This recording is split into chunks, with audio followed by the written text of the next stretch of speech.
Have you ever met someone who didn't want to be a role model, who didn't want the title, who didn't need the spotlight, and yet somehow became the voice of a generation? That's Kit Connor, a boy with messy curly hair, soft eyes, and a quiet strength that resonates louder than any headline. He didn't come out to change the world, but somehow, by being forced to speak his truth, he did. So let's talk about that. Not just who he is, but why he matters. And why millions of hearts have found a home in his story, even if he doesn't feel safe there yet. Let's rewind, not just to before the headlines, the debates, the outcry, but to a much quieter time. A time when Kit Connor wasn't a public figure, or a reluctant icon, or a trending hashtag. He was just a boy with a bike, a dream, and a strange little spark that made people pause. Born on March 8, 2004 in Purley, South London, Kit Sebastian Connor came into the world without a script in hand. But you'd never know it. His parents weren't actors. His home wasn't some celebrity mansion. His father worked in recruitment and his mother handled bookkeeping. Solid, grounded, British. It was the kind of household where you learned how to say please and thank you, how to take turns at the dinner table, and how to keep your feet on the ground, no matter where your head might wander. And Kit's head wandered often. He wasn't a loud kid, not the one jumping off couches or screaming in supermarkets. But there was something watchful about him, observant. Even at 5 or 6, he could pick up on someone's mood just by the way they breathed. He paid attention, not because anyone told him to, but because that's how he was built. He wasn't chasing attention. He was absorbing the world. At 8 years old, he took his first real step onto a set. Not a huge set.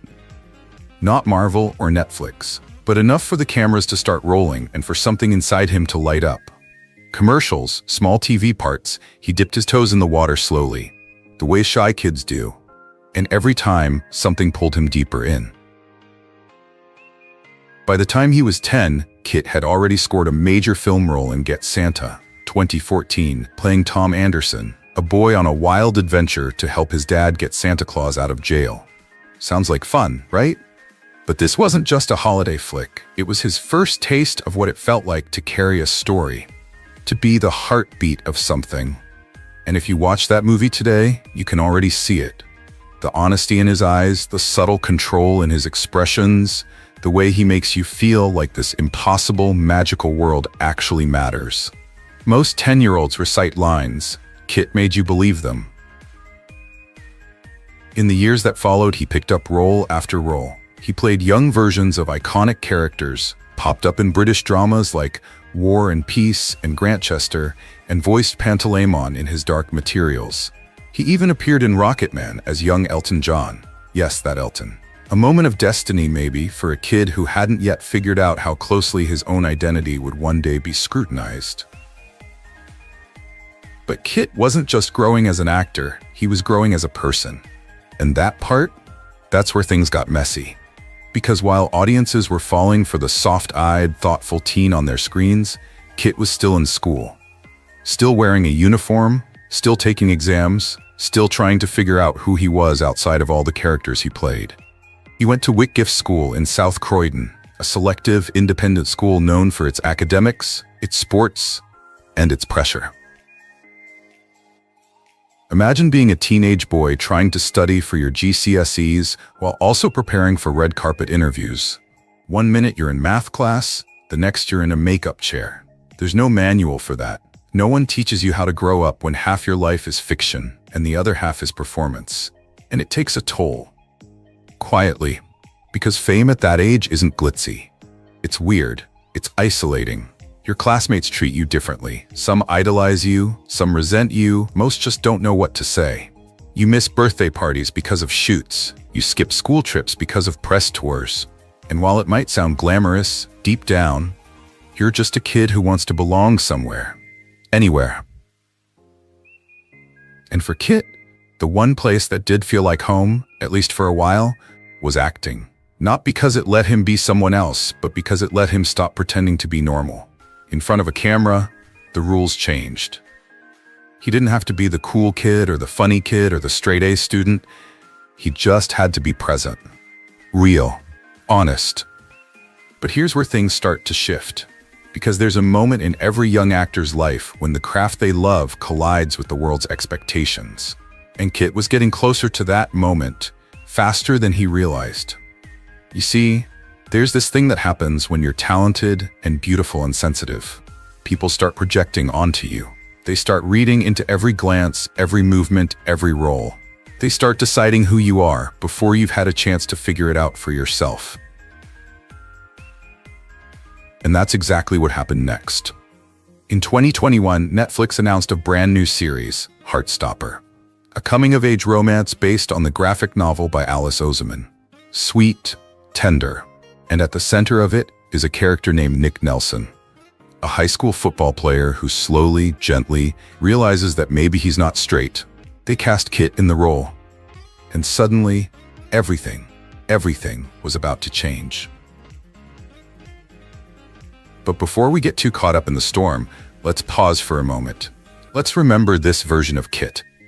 A 16-year-old boy walking home in his school uniform, listening to Phoebe Bridgers or Rex Orange County on his headphones. A boy wondering if he was meant to do something meaningful, something that made people feel.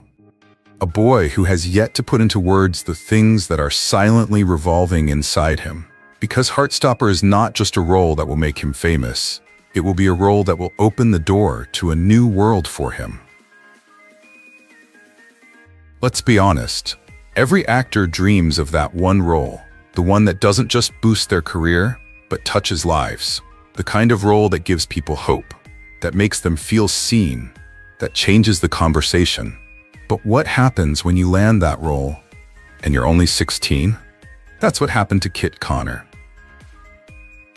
It was early 2021 when Netflix announced it had greenlit Heartstopper, a tender LGBTQ+ coming-of-age series based on the beloved graphic novels by Alice Oseman. The story, two teenage boys, Charlie Spring and Nick Nelson, discovering their identities, their feelings, and each other.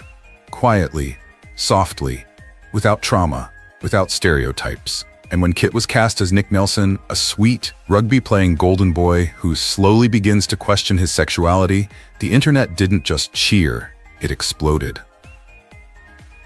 At first, it felt exciting. Kit had never played a lead role before. He was finally at the center of a story, this story. And he didn't take it lightly. He dove deep into the character, watched interviews, read the graphic novels front to back, spoke with Alice Oseman, who was hands-on throughout filming. He wasn't just memorizing lines, he was absorbing Nick's emotional journey like it was his own. And maybe in some ways it was. You see, Nick Nelson wasn't written to be loud or performative. He wasn't the kind of character who knew exactly who he was. He was unsure, hesitant, brave in quiet ways. The kind of boy who says, "I don't know if I like boys," and means it.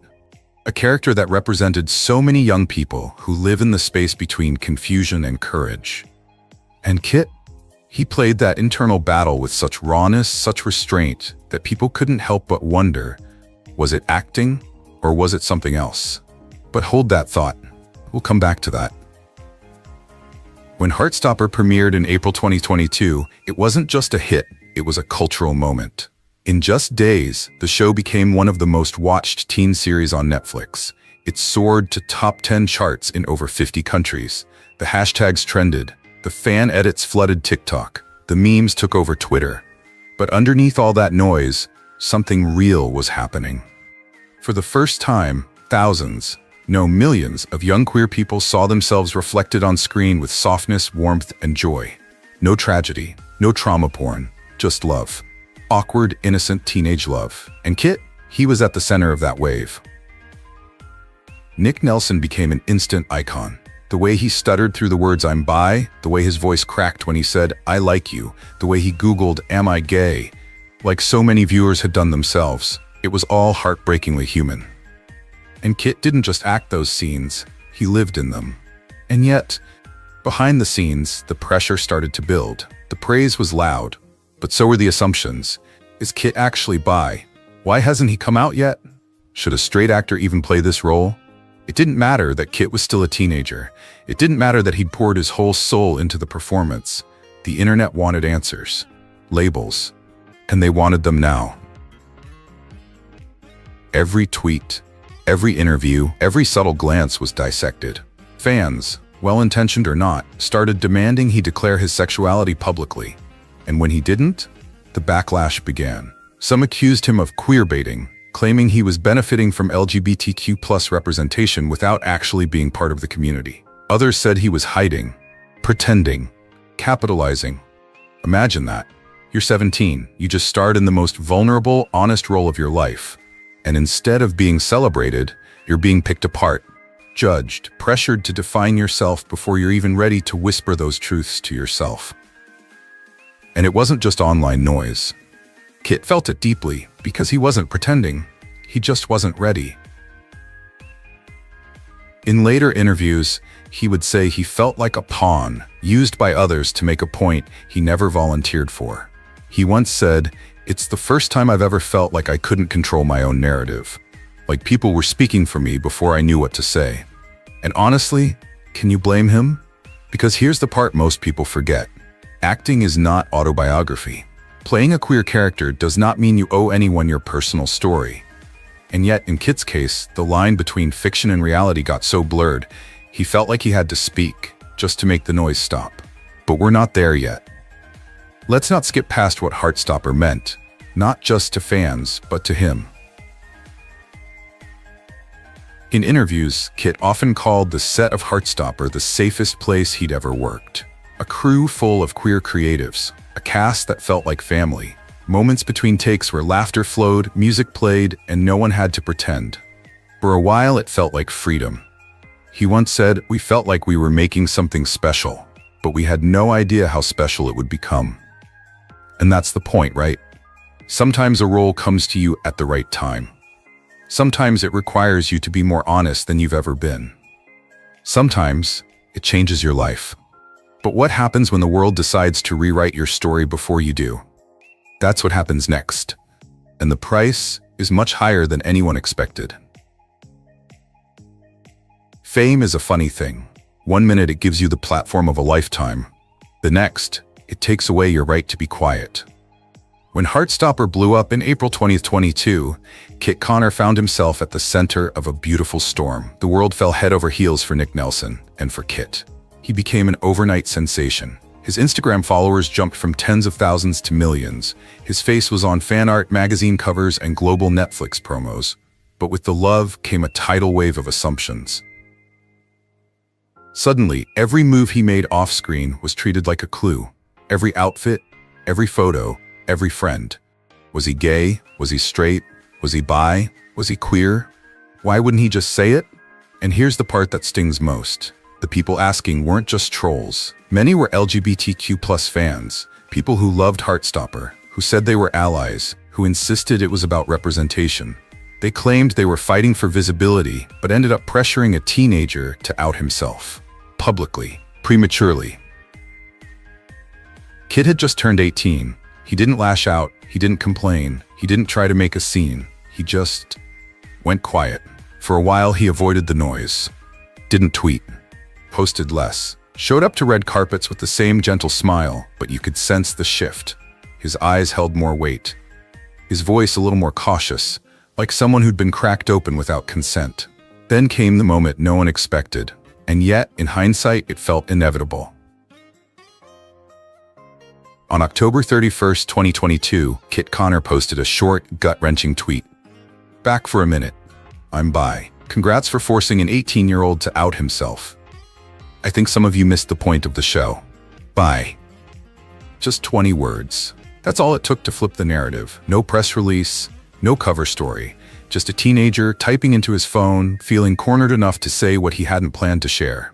Not like this. Not now. And suddenly, the same internet that had once begged for answers fell silent. The backlash turned inward. Fans apologized, critics backpedaled, celebrities voiced support. Alice Oseman, the creator of Heartstopper, tweeted, "I truly don't understand how people can watch Heartstopper and then gleefully spend their time speculating about sexualities and judging based on stereotypes. I hope all those people are embarrassed as F." But here's the thing. Damage doesn't disappear just because people regret it. That tweet wasn't a celebration. It wasn't a victory. It was a bruise. a scar, a public snapshot of a private wound, because Kit wasn't coming out with joy. He was coming out with resignation. And for anyone who's ever walked that line between knowing who you are and not feeling safe to say it, you know how devastating that can be. He didn't owe anyone that moment, and yet it was stolen from him anyway. In interviews that followed, rare and carefully chosen, Kit reflected on the experience with a maturity far beyond his years. He talked about the pressure, the hurt, the surreal contradiction of being applauded for playing a bisexual character while being hounded to prove he was allowed to, as if acting required a permission slip from real life. He once said, "It made me realize how performative some people's allyship can be.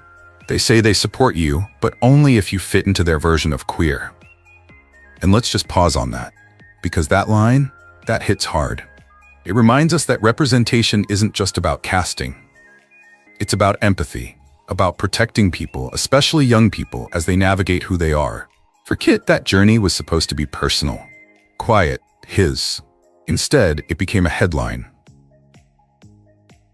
And in the days and weeks that followed his tweet, something changed.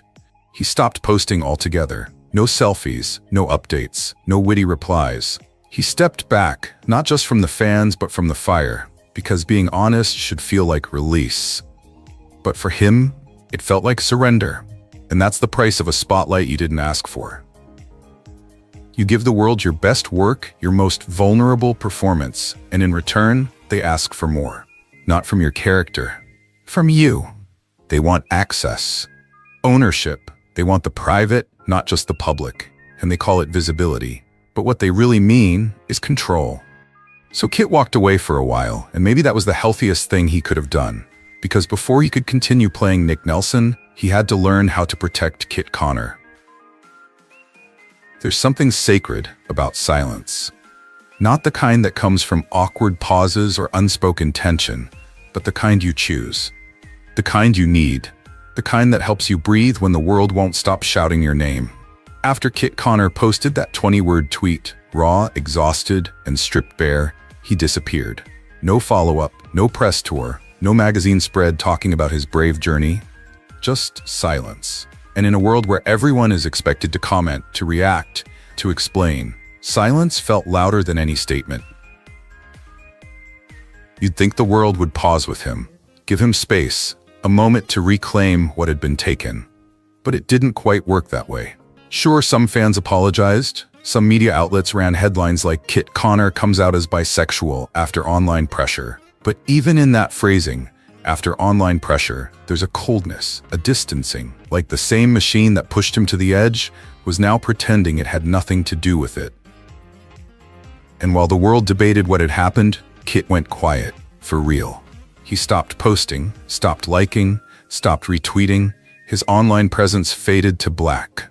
The boy who once posted about music he loved, silly behind-the-scenes clips, or supportive shout-outs to friends, went completely still, and no one really knew where he was emotionally. Because he didn't owe us that, but we could guess. Because we've seen this pattern before, haven't we? When someone young, vulnerable, and visible is handed a spotlight they didn't ask for, only to be consumed by it. We romanticize the idea of the reluctant icon, the quiet voice for a loud generation. But what we forget is that even the strongest voices need time to recover after being shouted over. Kit's silence wasn't avoidance, it wasn't dramatics, it was survival. In rare public appearances afterward, mostly related to Heartstopper Season 2 production, Kit showed up, smiled, said what was needed, and left. No extra words, no social media storms, just presence. And that told us something. It told us he was still here, but on his terms now. What made it even more complicated was how the internet began to reshape him. Not as a teen actor or even as Nick Nelson, but as a symbol, a queer icon, a reluctant hero. And here's the twist. Kit never wanted to be a symbol. He just wanted to act, to tell stories, to be allowed the same privacy any 18-year-old should have. But the world doesn't always let you choose what you become. So now, there were think pieces, debates, people saying things like, Kit's bravery helped me come out. Kit represents the new queer masculinity. He's our generation's bi-icon. And on one level, Yes, that's beautiful. It means he mattered, that his story reached people.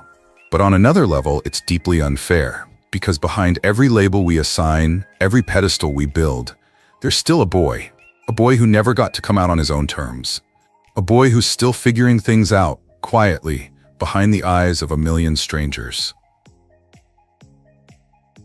Let's not mistake resonance for readiness. Just because someone's story echoes in you doesn't mean they were ready to share it in the first place. For months, Kit barely said anything about identity, queerness, or representation. Not because he didn't care, but maybe because he cared too much to say it casually. And when he did speak, very rarely, it was with surgical precision. In one interview, when asked about how he felt being seen as a queer figure, he paused, looked down and said, "I understand it, but I don't think I ever asked for that. I'm just trying to do my job and maybe protect a part of myself along the way." And maybe that's the line we all need to remember. He wasn't running from identity, he was protecting it. Because when something as personal as your sexuality becomes public property, you start to question what parts of yourself are even yours anymore. What do you hold on to when everything's been handed over? The truth is, Kit didn't vanish after coming out. He just recalibrated. He learned how to be in the room without giving away all of himself. He learned how to speak without explaining. He learned how to smile while still keeping his boundaries intact. And somewhere in that silence, a quiet form of power began to grow. Not the kind that trends or goes viral, but the kind that says, "I will not perform my pain for you, not again." Some fans missed the old Kit, the constantly online, effortlessly charming, quick-to-reply version. But the version that emerged from this quiet season, he was different, sharper, softer, stronger. He wasn't just surviving anymore, he was reclaiming.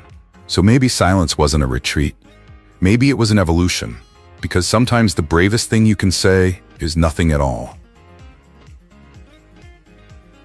Silence didn't mean surrender. It meant Kit was building something quietly, patiently, and without performance. When he finally began to reemerge in early 23, it wasn't with fireworks. No splashy interviews, no long-winded captions, just presence. He returned the way a sunrise does, slowly, gently, with a quiet kind of power, and people noticed.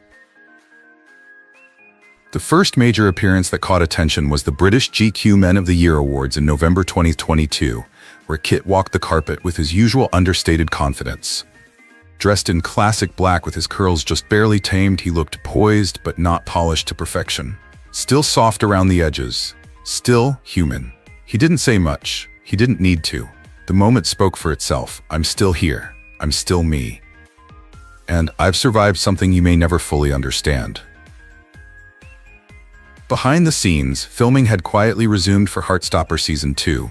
And if you were watching closely, you could feel the shift, not just in Nick Nelson, but in Kit. He wasn't just playing the role anymore. He was anchoring it, holding space for a story that now echoed more personally than ever before. In interviews, Kit remained thoughtful, careful, measured. He never rushed an answer. He chose his words like someone who had been burned by every word before. But now, there was steel under the softness, a quiet clarity. One interviewer asked how it felt stepping back into Nick's shoes after everything. Kit simply said, "It felt heavier, but also more honest." Season 2 of Heartstopper premiered on August 20th, 2023, and once again, the world watched. But this time, something was different. Nick's journey in the show mirrored Kit's real life more than ever, especially in how the character wrestled with labels, family, coming out to friends, and the fear of being misunderstood. There's one scene in particular, a tearful conversation between Nick and his mother, that felt like a mirror, a soft breakdown, a letting go. And the way Kit delivered that moment, it wasn't just acting, it was release. Critics praised his performance. Fans wept, and once again, Kit's name trended, not for scandal, not for speculation, but for how deeply he made people feel. But this time, the spotlight didn't swallow him. He had boundaries now. He did press, but only what mattered. He posed for shoots, but on his terms. He spoke when it served the story, not the spectacle. He stopped engaging with personal speculation, stopped defending himself, and somehow, without saying much, he said everything. That's the thing about Kit Connor. He doesn't need to shout. His silence, his pauses, his gaze, they carry meaning most people have to scream to achieve. But make no mistake, he was growing, not just in fame, but in presence. He was working on new projects, reading new scripts, collaborating with voices that respected his space. People stopped seeing him as a kid actor and started recognizing him as a leading man in the making. He once joked in a panel that he's always been an old soul. But maybe that wasn't a joke. Maybe it was the only way he could survive this industry. Because while most 19-year-olds are figuring out college roommates and part-time jobs, Kit was balancing global fame, queer identity politics, and his own emotional healing. All while still being expected to smile for cameras.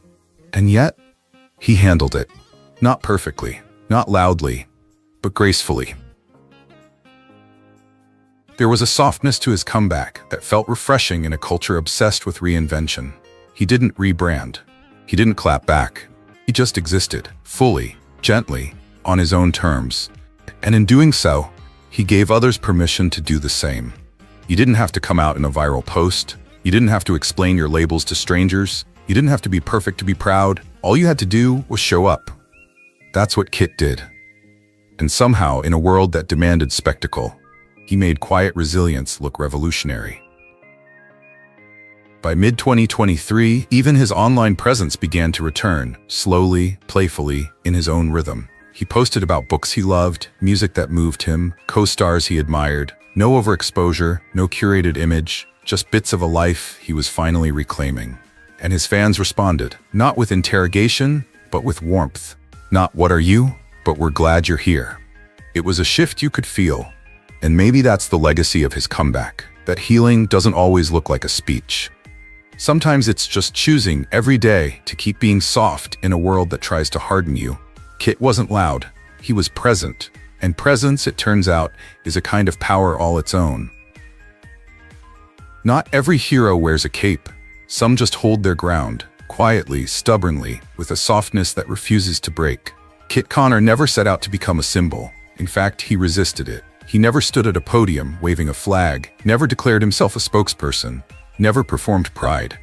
And yet, somehow through everything, the pressure, the silence, the comeback, he became exactly that, a new kind of queer hero.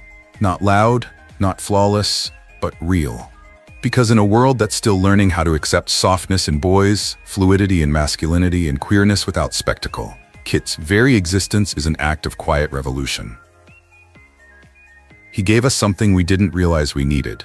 A story where a bisexual teen wasn't flamboyant or tragic or hypersexualized, but gentle, awkward, kind, a character like Nick Nelson, a boy like himself. And maybe the most radical thing Kit ever did was simply let that truth live on screen, and then step back. But don't mistake subtlety for inaction, because behind the scenes, Kit has consistently used his voice when it matters most. He's worked with Just Like Us, a United Kingdom-based LGBTQ+ charity focused on youth empowerment. He supported campaigns for inclusive education in schools, spoken out against harmful online behavior, and used his influence to amplify queer voices, especially those still struggling to be heard. And he doesn't do it for attention. In fact, most of it flies under the radar. He'll retweet a mental health resource during Pride Month. He'll thank a queer journalist who writes with compassion. He'll show up to an event not as a celebrity, but as a supporter, someone who's been there. And when Kit speaks, it lands, because he's not trying to win approval. He's trying to tell the truth. One of his most powerful interviews came in 2023, when he was asked what advice he had for young people struggling with identity. He paused, then said, "Don't rush it. Don't let anyone tell you what you are before you're ready to know. And even then, you don't owe anyone a label. Just be kind to yourself." That hit like lightning, because so many queer kids, especially boys, are taught to toughen up, pick a side, declare something. And here was Kit saying, you don't have to. You're allowed to unfold slowly. That message matters, because representation isn't just about who you see on screen, it's about how they carry themselves when the cameras are off. Kit may not be marching in parades or giving TED Talks, but his presence, his stillness, his boundaries, his quiet honesty gives young people permission to protect themselves too. To say, I'm not ready. To say, this part of me is not up for public debate. To say, I exist as I am, even if I'm still figuring it out. And that's powerful. It's also why so many Gen Z viewers don't just admire Kit, they relate to him, because he represents something rare, a queer narrative that isn't centered on pain or performance, but patience.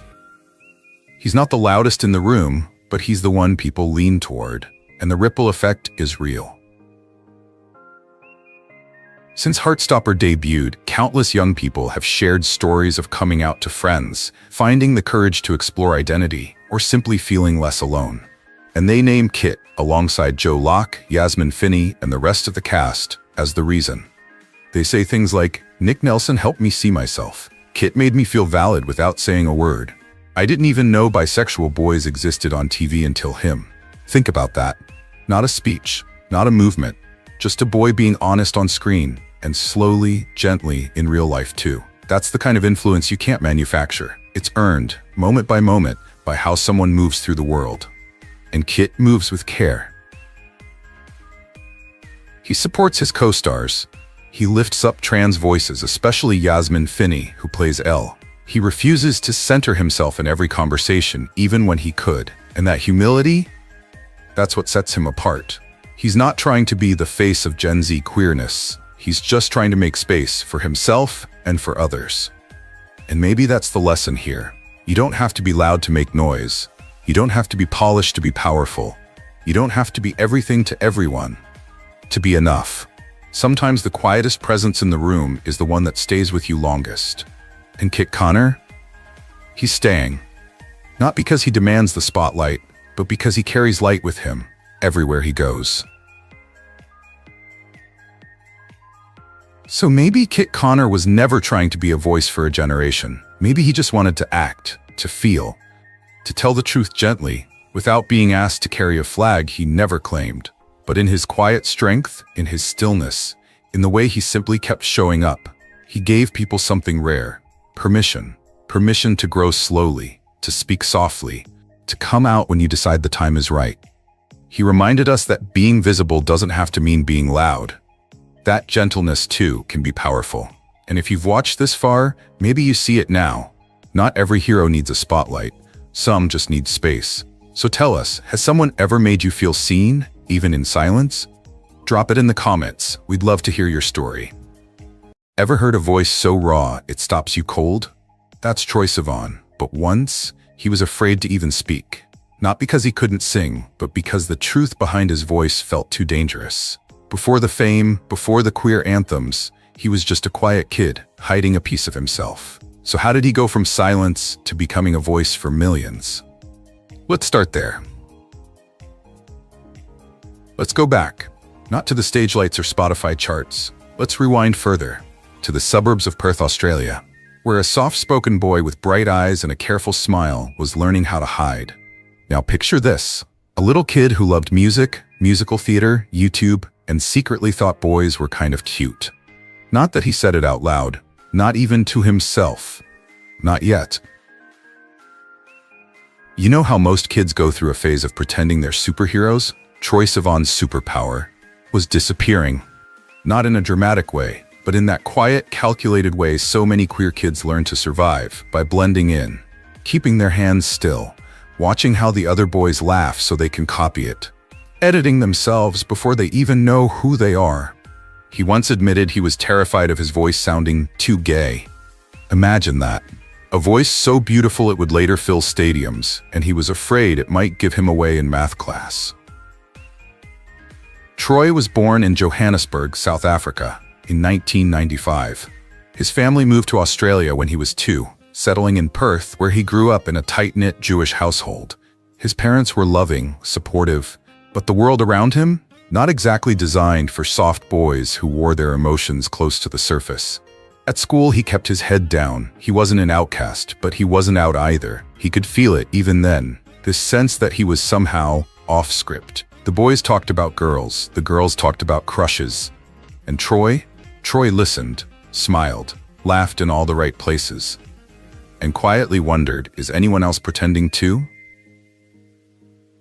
He loved the arts, lived for music, started performing at a young age, musicals, talent shows, even the Australian national anthem at sports games. He was good, like suspiciously good. The kind of kid you look at and go, okay, either he's going to be famous or on Broadway, or both. But even as his voice grew stronger, so did the fear. Puberty, for a lot of teens, is awkward. For Troye, it was existential. Crushes hit differently. Locker rooms were landmines. Every glance felt like a risk. Every word felt like a test. There's a kind of quiet panic that lives in closeted teenagers. It's subtle, hiding behind smiles, jokes, long sleeves. You become an expert at changing the subject, at laughing just enough to seem normal, but never too much to raise suspicion. He once said that growing up gay in a world that didn't reflect him felt like trying to complete a puzzle with half the pieces missing. You can kind of see the picture, but it's not whole. And when you're 14, 15, 16, being not whole can feel like being broken. At home, things were safe, but still not open. His family loved him deeply, but he didn't yet know how much they could love all of him.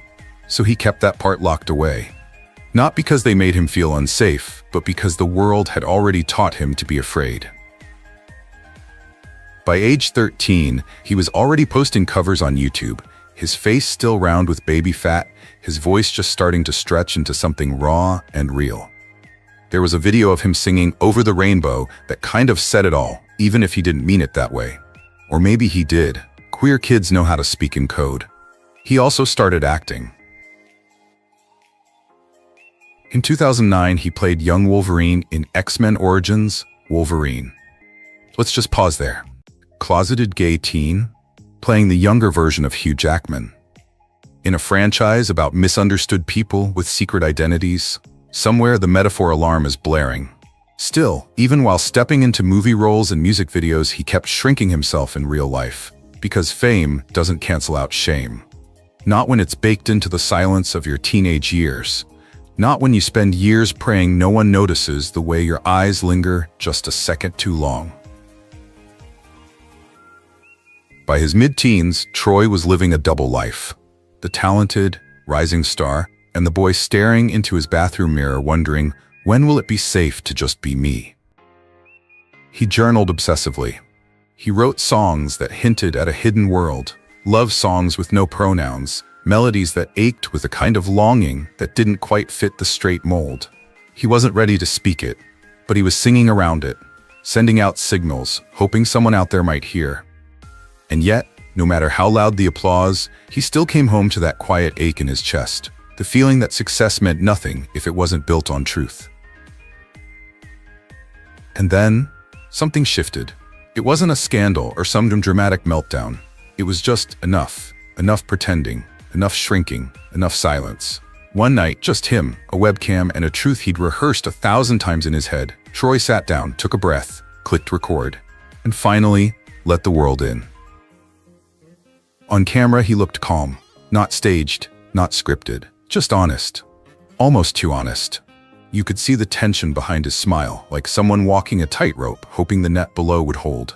"Hey guys," he started, "I want you guys to know that I'm gay." 8 words. That's it. No drum roll, no breakdown, no apology, just truth. Spoken softly but firmly enough to be heard around the world. And somehow, in that small moment, he made it feel okay. Not just for himself, but for thousands of kids watching. Kids who had never seen someone like them say those words without flinching. Kids who were still whispering those words in mirrors, in the dark, in their dreams. The video didn't blow up instantly, but slowly, steadily, it spread. The views climbed, the comments poured in. There was shock. Yes, this was still 2013 after all. But mostly, there was love. "Thank you for saying this," one person wrote. "You don't know how much I needed to hear this. I'm crying, in a good way." And Troye? He sat there reading it all, and probably cried too. Not from fear this time, but from something else. Relief, release, maybe even pride. Coming out online wasn't common back then, certainly not like this. Most celebrities were still doing it through magazine interviews or after years of speculation. Troye just said it. No filter, no PR team, no safety net. That took guts, and it mattered. Not because he was famous, he wasn't that famous yet. But because he was real. He looked like someone you went to school with. He spoke like a friend, not a brand. And in a world where queer stories were often tragic, coded, or invisible, here was a teenager saying, "This is me, and I'm not ashamed." The ripple was immediate. Gay teens messaged him in secret. Closeted fans sent emails. Parents showed the video to their kids. It became more than a moment. It became a mirror. But coming out is never just a one-time thing. It's not a finish line. It's a door. And once Troye walked through it, he realized there was a whole new world waiting, and a whole new weight pressing down. Because now, everyone was watching. The music he made would be interpreted through a gay lens. Every lyric examined, every photo dissected. People would expect him to speak for a whole community when all he really wanted was to speak for himself. And yet, he didn't run from that. He leaned into it, carefully, gently, but with intention. Because now, for the first time in his life, he could write songs that meant something. Not in theory, not in metaphor, but in a way that felt like coming home. And so, in the months that followed, Troye began writing the project that would introduce him to the world, not as a YouTuber, not as a child actor, but as an artist. And yes, it would be queer, unapologetically, but not just about being gay, about being young, being lost, being in love, being human, because that's what he always wanted, to be more than just the gay kid who sings. He wanted to be real. Still, the pressure lingered. Coming out doesn't erase fear, it just invites new kinds of it. What if the industry pushed him aside? What if people stopped listening once they knew? And yet, he kept singing, and kept being honest. In interviews, he never danced around pronouns. He talked about boys. He talked about dating. He talked about falling in love, not as a political statement, but as a personal truth. And by doing so, he gave people something rare. A pop star who didn't pretend. There was no double life. No PR-approved mystery. Just Troye. Funny, awkward, sensitive, smart, and finally, free. He once said, "I didn't come out so I could be the gay artist. I came out so I could be myself, completely. And if that means singing about boys, I'm gonna sing about boys." That honesty, that quiet refusal to sanitize himself would shape everything he did next. Because this was just the beginning. The door had opened. And on the other side, music, love, freedom, and a whole generation ready to follow. So here he was, out, visible, and ready to create. Troye Sivan didn't waste time. He took the honesty that had cracked open his life and poured it, unfiltered, into music. And it was beautiful.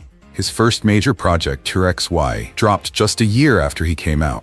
It was bold, electronic, dreamy, like the sound of someone taking a deep breath after holding it in for too long. Songs like Happy Little Pill hinted at loneliness, at quiet addiction, at queer isolation, without spelling it out. But it was Blue Neighborhood that really changed the game. Released in 2015, it wasn't just an album. It was a love letter. To first love, to heartbreak, to the messy, aching vulnerability of being young and gay and alive. And if you were paying attention, it was revolutionary. Because for once in pop music, a boy was singing about another boy, not as a metaphor, not in secret, not with pronouns swapped, but as love, full stop. Let's talk about Wild. That chorus? It wasn't ambiguous. It wasn't coded. He sings "You Make My Heart Shake, Bend and Break," and the video? Two boys in love, on screen, unapologetically. And Fools? It wasn't some vague heartbreak anthem. It was a song about falling for a boy who couldn't love you back publicly. A story queer people know all too well. And Troye put it on a billboard. No disguises, no apologies, just this is what it feels like to be us. And let's not forget the Blue Neighborhood trilogy. 3 music videos, 1 connected story. A love story between 2 boys. 1 rejected by his family, 1 left to pick up the pieces. It wasn't fantasy, it wasn't utopia. It was raw, cinematic, painful, and stunning. People cried, a lot. Not because it was sad, though it was, but because they'd never seen it before. Not like this. Not in mainstream pop. Not from a young global artist backed by a major label. It was personal, and it was political. Not because he set out to make a statement, but because being yourself loudly is a statement in a world that still asks you to shrink. And Troye, he had no interest in shrinking anymore. Then came Bloom, his 2018 masterpiece. Now this was next level, still dreamy, still tender, but this time, bolder, more confident, more sensual, more gay, like gloriously, joyfully gay. Let's start with the title track, Bloom. A pop banger wrapped in innuendo so cheeky, so specific, it had queer Twitter exploding within hours. I bloom just for you? Yeah, know what that means. And Troye? He wasn't hiding. When asked about the song, he grinned and said, it's about flowers and bottoming. Mic drop. That's the thing. He didn't just give queer people heartbreak anthems. He gave them desire, joy, playfulness. He gave them permission to feel sexy, messy, complicated, whole. Because for too long, queer stories in pop were either tragic or invisible. And here comes Troye, turning queer intimacy into something soft, cinematic, beautiful. And it landed, big time. Critics praised him, queer kids saw themselves, and straight audiences, they danced anyway, because the music was that good. But more than that, he was shifting something. Every time Troye released a song that used male pronouns or put two boys in a music video, he was gently, and sometimes not so gently, redefining what pop could sound like, what it could look like. He wasn't just singing about boys. He was showing the world that those love stories deserve the same spotlight, the same slow-motion camera angles, the same music video budget as every straight love song. And here's what made it radical. He did it softly, without preaching, without shouting. He just existed, beautifully, visibly, joyfully. And let's not ignore the fashion. Crop tops, nail polish, eyeliner, mesh shirts. Troye's style became its own form of storytelling, fluid, playful, confidently queer. He wasn't trying to look like anyone else. He was just becoming more himself. With every song, every look, every breath, you could feel the freedom in his work. It wasn't forced, it wasn't performative, it was lived in, intimate, honest. He once said, "I write love songs about boys because I fall in love with boys." That's it. That's the whole story. Simple and kind of perfect. Because in a world where queer people are so often asked to explain themselves, to justify, to translate, to tone it down, Troye just didn't. He loved loudly, he sang clearly, and millions listened. By the time Bloom came out, it was clear Troye Sivan wasn't just making music, he was making space, not just for himself, but for millions of queer people who had spent years searching for a reflection, and finally saw it in him. But Troye didn't stop at songs. He didn't settle for the stage. He took his visibility and turned it into action. He used his voice, his real voice, to show up, speak out, and build something bigger than applause. Because being openly gay in pop is already a statement, but using that platform to protect others, that's impact. Let's talk about the real work. One of Troye's earliest partnerships was with the Trevor Project, a lifeline for LGBTQ+ youth in crisis. He didn't just tweet about them. He organized fundraisers, he filmed videos, he got on camera and said, "There is hope, there is help." He wanted his fans, especially the quiet ones, the scared ones, to know, you matter. You're not alone. We're in this together. And this wasn't a one-time charity plug. It became a pattern. When the Pulse nightclub shooting happened in 2016, a devastating act of hate that shook the LGBTQ+ world, Troye didn't just mourn. He took the stage that night in Washington, D.C. and said, "I'm thinking about the queer people who went out to dance, to celebrate life, and never came home." Then he dedicated the show to them. He sang through tears, and the crowd, filled with broken hearts, sang with him. It wasn't a concert anymore. It was communion. He's also used his interviews, not to sell records, but to shift narratives. In one conversation, he said, "I grew up thinking being gay meant I'd be alone, that I wouldn't get the happy ending." Then he paused, smiled, but that's just not true. We deserve joy. Big, loud, cinematic joy. That message matters, especially coming from someone living it. And speaking of cinema, Troye's role in Boy Erased wasn't just another acting credit, it was personal. The film tells the story of a boy sent to gay conversion therapy, a reality Troye feared growing up. He didn't just read the script, he felt it. He said it reminded him of all the nights he lay awake wondering, what if my parents don't accept me? What if I'm wrong for being me? In that role, he didn't perform, he testified. And then came Revelation, a ballad so raw it cracked something open. It wasn't about heartbreak, it was about awakening. That moment when you realize you're not broken, you're just beginning. Outside of art, Troye hit the pavement. He marched in pride. Not in VIP lounges or float-top photo ops, but with the crowd. Sweaty, joyful, dancing like nobody's watching. Because he knew the power of showing up, as you are, in a world that often says don't. And when Australia faced its national vote on marriage equality in 2017, Troye didn't sit back and hope. He stepped forward and fought. He filmed heartfelt PSAs. He wrote op-eds. He urged young people to call their grandparents, to talk to their parents, to speak up. In one video, he said, "I don't want to have to fly to another country to marry the person I love." He didn't yell. He just told the truth, and it hit home. When the vote passed, when marriage equality became law in Australia, Troye cried on camera. He posted a video hugging his parents saying, "Now I can dream too," and thousands of young Australians cried with him. But maybe Troye's most radical act is his honesty. He said over and over, "I don't have it all figured out. I mess up. I get insecure." He talks about dating disasters, about body image, about anxiety. He doesn't present as a perfect role model. He presents as real. And that's powerful, because the world often tells queer people, be flawless, be strong, be quiet. Troye says, be human. That's why his fans don't just admire him, they trust him. Because when he dances half-naked in a music video, it's not for attention, it's for liberation. When he posts a messy, crying selfie, it's not for sympathy, it's a reminder. You don't have to hide your feelings to be loved. He gives people permission to explore, to express, to exist, loudly, quietly, however they need to. He once said, "If my visibility means one less person feels alone, I'll keep showing up." And he has, over and over again. Whether it's designing gender-fluid fashion lines, collaborating with queer filmmakers, or speaking on international panels about LGBTQ+ rights, Troye Sivan is doing the work.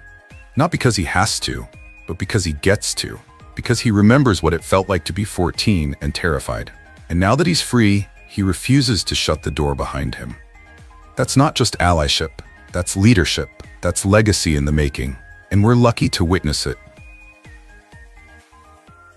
Troye Sivan didn't march onto the world stage waving a rainbow flag and declaring himself a revolutionary. He didn't need to. He simply existed, soft-spoken, self-assured, openly gay. And somehow, that alone was enough to start a quiet cultural shift that continues to ripple through the hearts of millions. And think about that for a second. How often does just being change the world?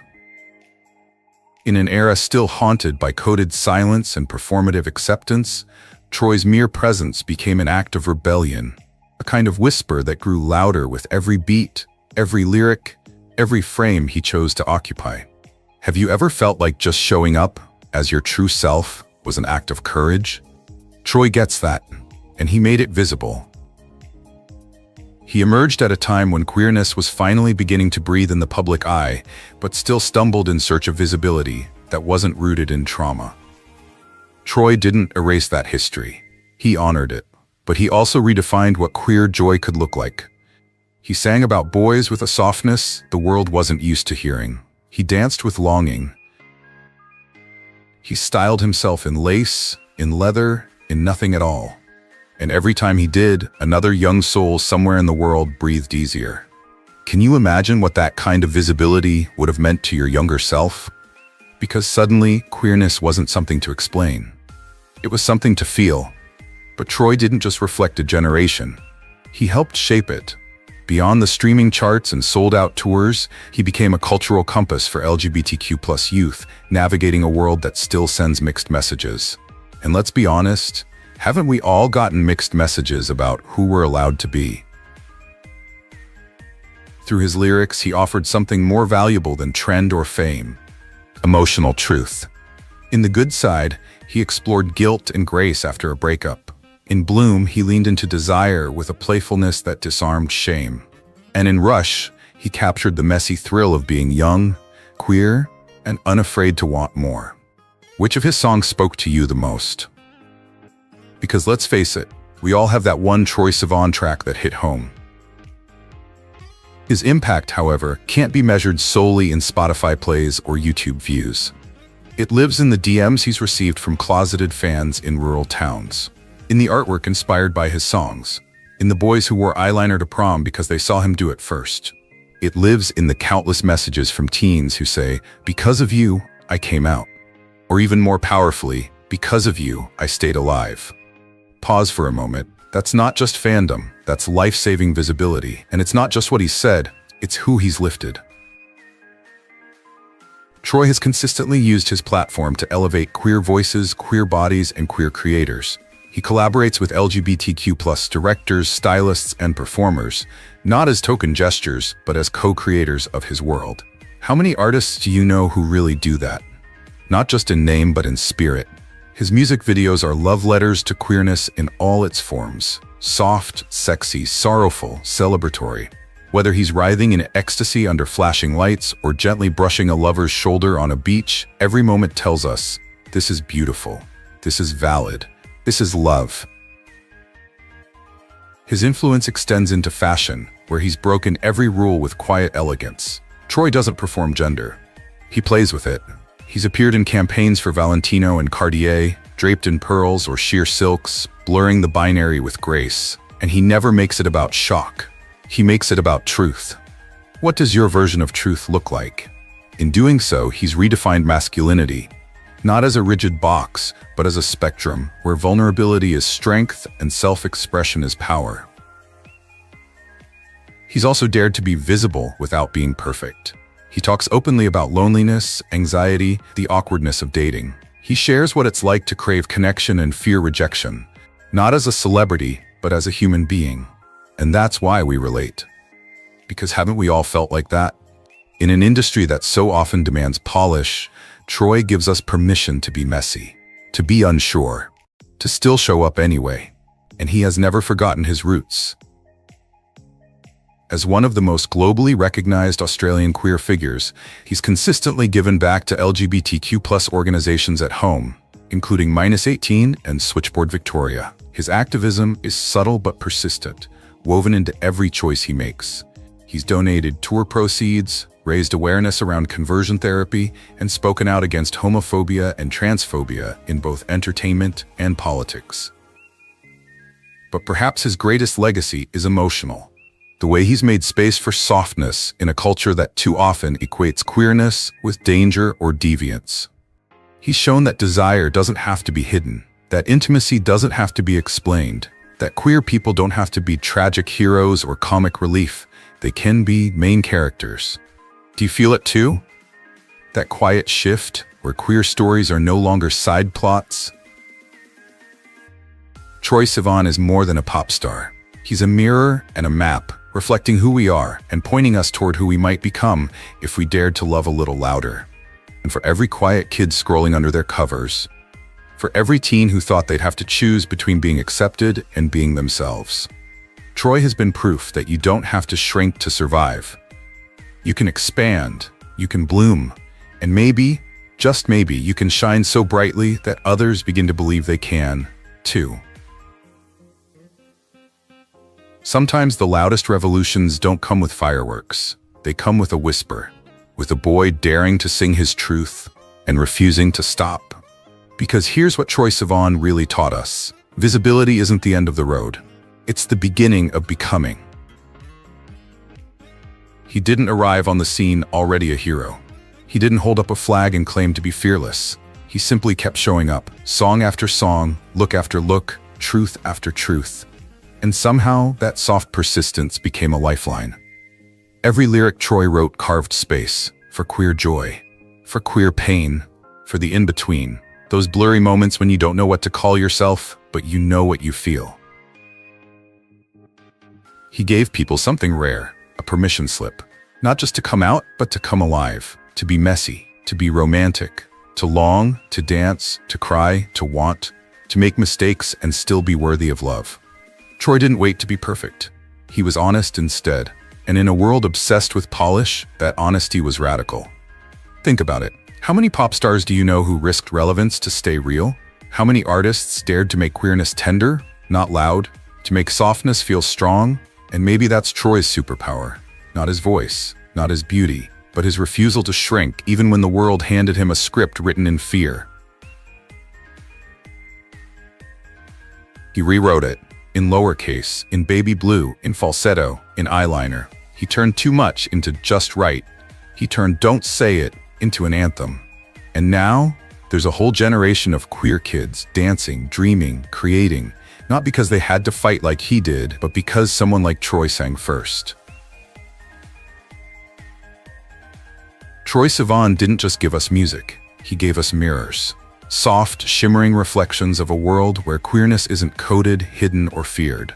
A world where it's sung, danced, and bathed in light. He reminded us that being vulnerable is powerful, that being different is beautiful, that being yourself, fully, unapologetically, is not a rebellion, but a birthright. And maybe that's the quiet revolution he always intended. Not one waged in headlines or speeches, but in the everyday courage to show up as you are and to let others do the same. So tonight, wherever you are, whether you're out, questioning, healing, or simply surviving, know this: you are not alone. You are worthy, you are seen, and maybe, just maybe, Troye helped you believe that. Thank you for sharing this moment with us. If Troye's story touched your heart, tell us. How did his music, his courage, or his journey inspire you? Drop a comment below. And hey, if this made you feel something, you're already part of the story. Thanks for watching, and we'll see you next time.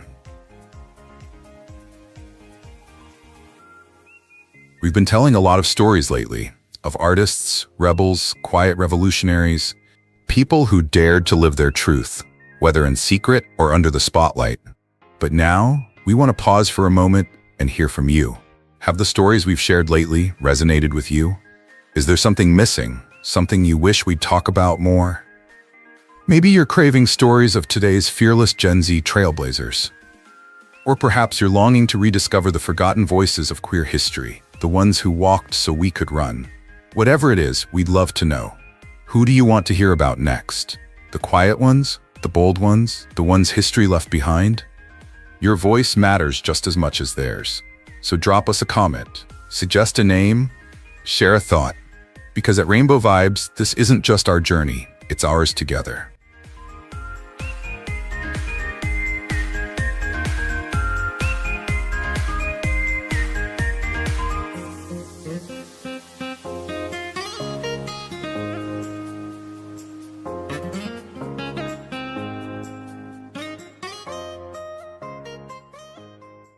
He hid the man he loved for over a decade, but on Broadway, he played the charming prince.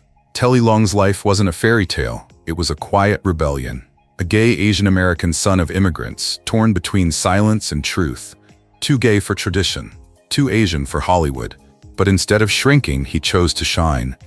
And in doing so, he gave others the courage to stop hiding too.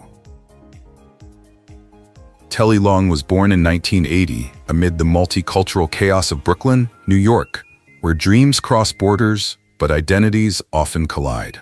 His parents came to America from Hong Kong with fragile hopes and burdens.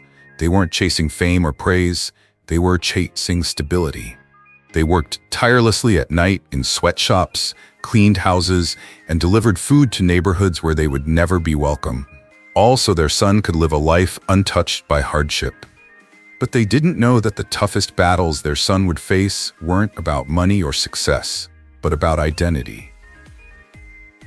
At home, life flowed to the rhythms of Cantonese tradition. Telly grew up surrounded by customs older than the country he was born into. He helped his mother burn incense at the family altar. He knew by heart the proverbs that praised humility, discipline, and silence. Love was expressed not in words, but in actions. Hot bowls of porridge, firm pats on the back, silent sacrifices behind closed doors. His parents didn't say they loved him. They told him to study, behave, fit in. That was their love. But that love came with expectations, rigid, unspoken expectations that made no room for difference, especially the kind of difference he was beginning to feel deeply inside. Outside the walls of his apartment, Telly entered a different world. The school hallways were loud, hurried, and harsh. His name was crossed off the roll call. His lunch was mocked. The dumplings were mistaken for weird. He quickly learned that being Asian was more than a joke. It was a spotlight he didn't want. He was expected to be quiet, smart, polite, invisible, and he tried. But identity is never one-sided. While Telly was struggling between the expectations of two cultures, another truth was quietly blossoming inside him. He was not like other boys. Not the way he moved Breck or the way he laughed or who made his heart flutter. He loved music, theater, color, tenderness, and he felt it all deeply. But that tenderness was not celebrated where he grew up. It was feared. There was no talk of same-sex love in his home. There were no gay role models in the Chinese movies his parents watched every night. There was no room in their plans for a son who would grow up to marry a man. So Telly buried it. He learned to play a different kind of role, one that didn't require a stage. He learned to speak enough English to survive in school, enough Cantonese to survive at home, and enough emotional neutrality to avoid suspicion in either case. He studied hard. He got good grades. He dodged questions. He dodged himself. Like many gay black kids, he became adept at invisibility. But even in the silence, his heart resonated. He knew what he loved: Broadway musicals, harmonies, applause, and the magic of transformation. On stage, people could be themselves, or who they wanted to be. And Telly began to dream, quietly, dangerously, of a future where he could do the same. A future where being Chinese American didn't mean having to choose sides. A future where he could sing without shame. A future where he didn't have to trade love for acceptance. Yet the fear never completely disappeared. Whenever someone asked about a girlfriend, he smiled and lied. Whenever his parents mentioned a future wife, he nodded and kept quiet. He feared that coming out would not only disappoint them, but destroy them. That they wouldn't see him as a son, but as a failure. That they would believe they had crossed the ocean to a son who had betrayed them. And so, he waited. Waiting for a moment he didn't know would come. But that waiting, the tension between who he was and who he had been taught to be, became the fire that fueled his strength. Because inside the quiet boy with the secret was a voice too powerful to be silenced forever. A voice shaped by culture, pain, resilience, and hope. A voice that will one day echo across Broadway, inspiring queer Asian kids all over the world and reminding them that they are never alone. He didn't just grow up between two worlds, he learned to exist in both. And one day, he will teach the rest of us how to thrive in our own. Have you ever felt lost between who you really are and who the world wants you to be? We'd love to hear your story in the comments. Who knows, your voice might be a reminder for someone else to keep going. We're building a space where all identities, all experiences, and all truths are welcome, no matter how long you've waited to be heard. There's a difference between dreaming and believing.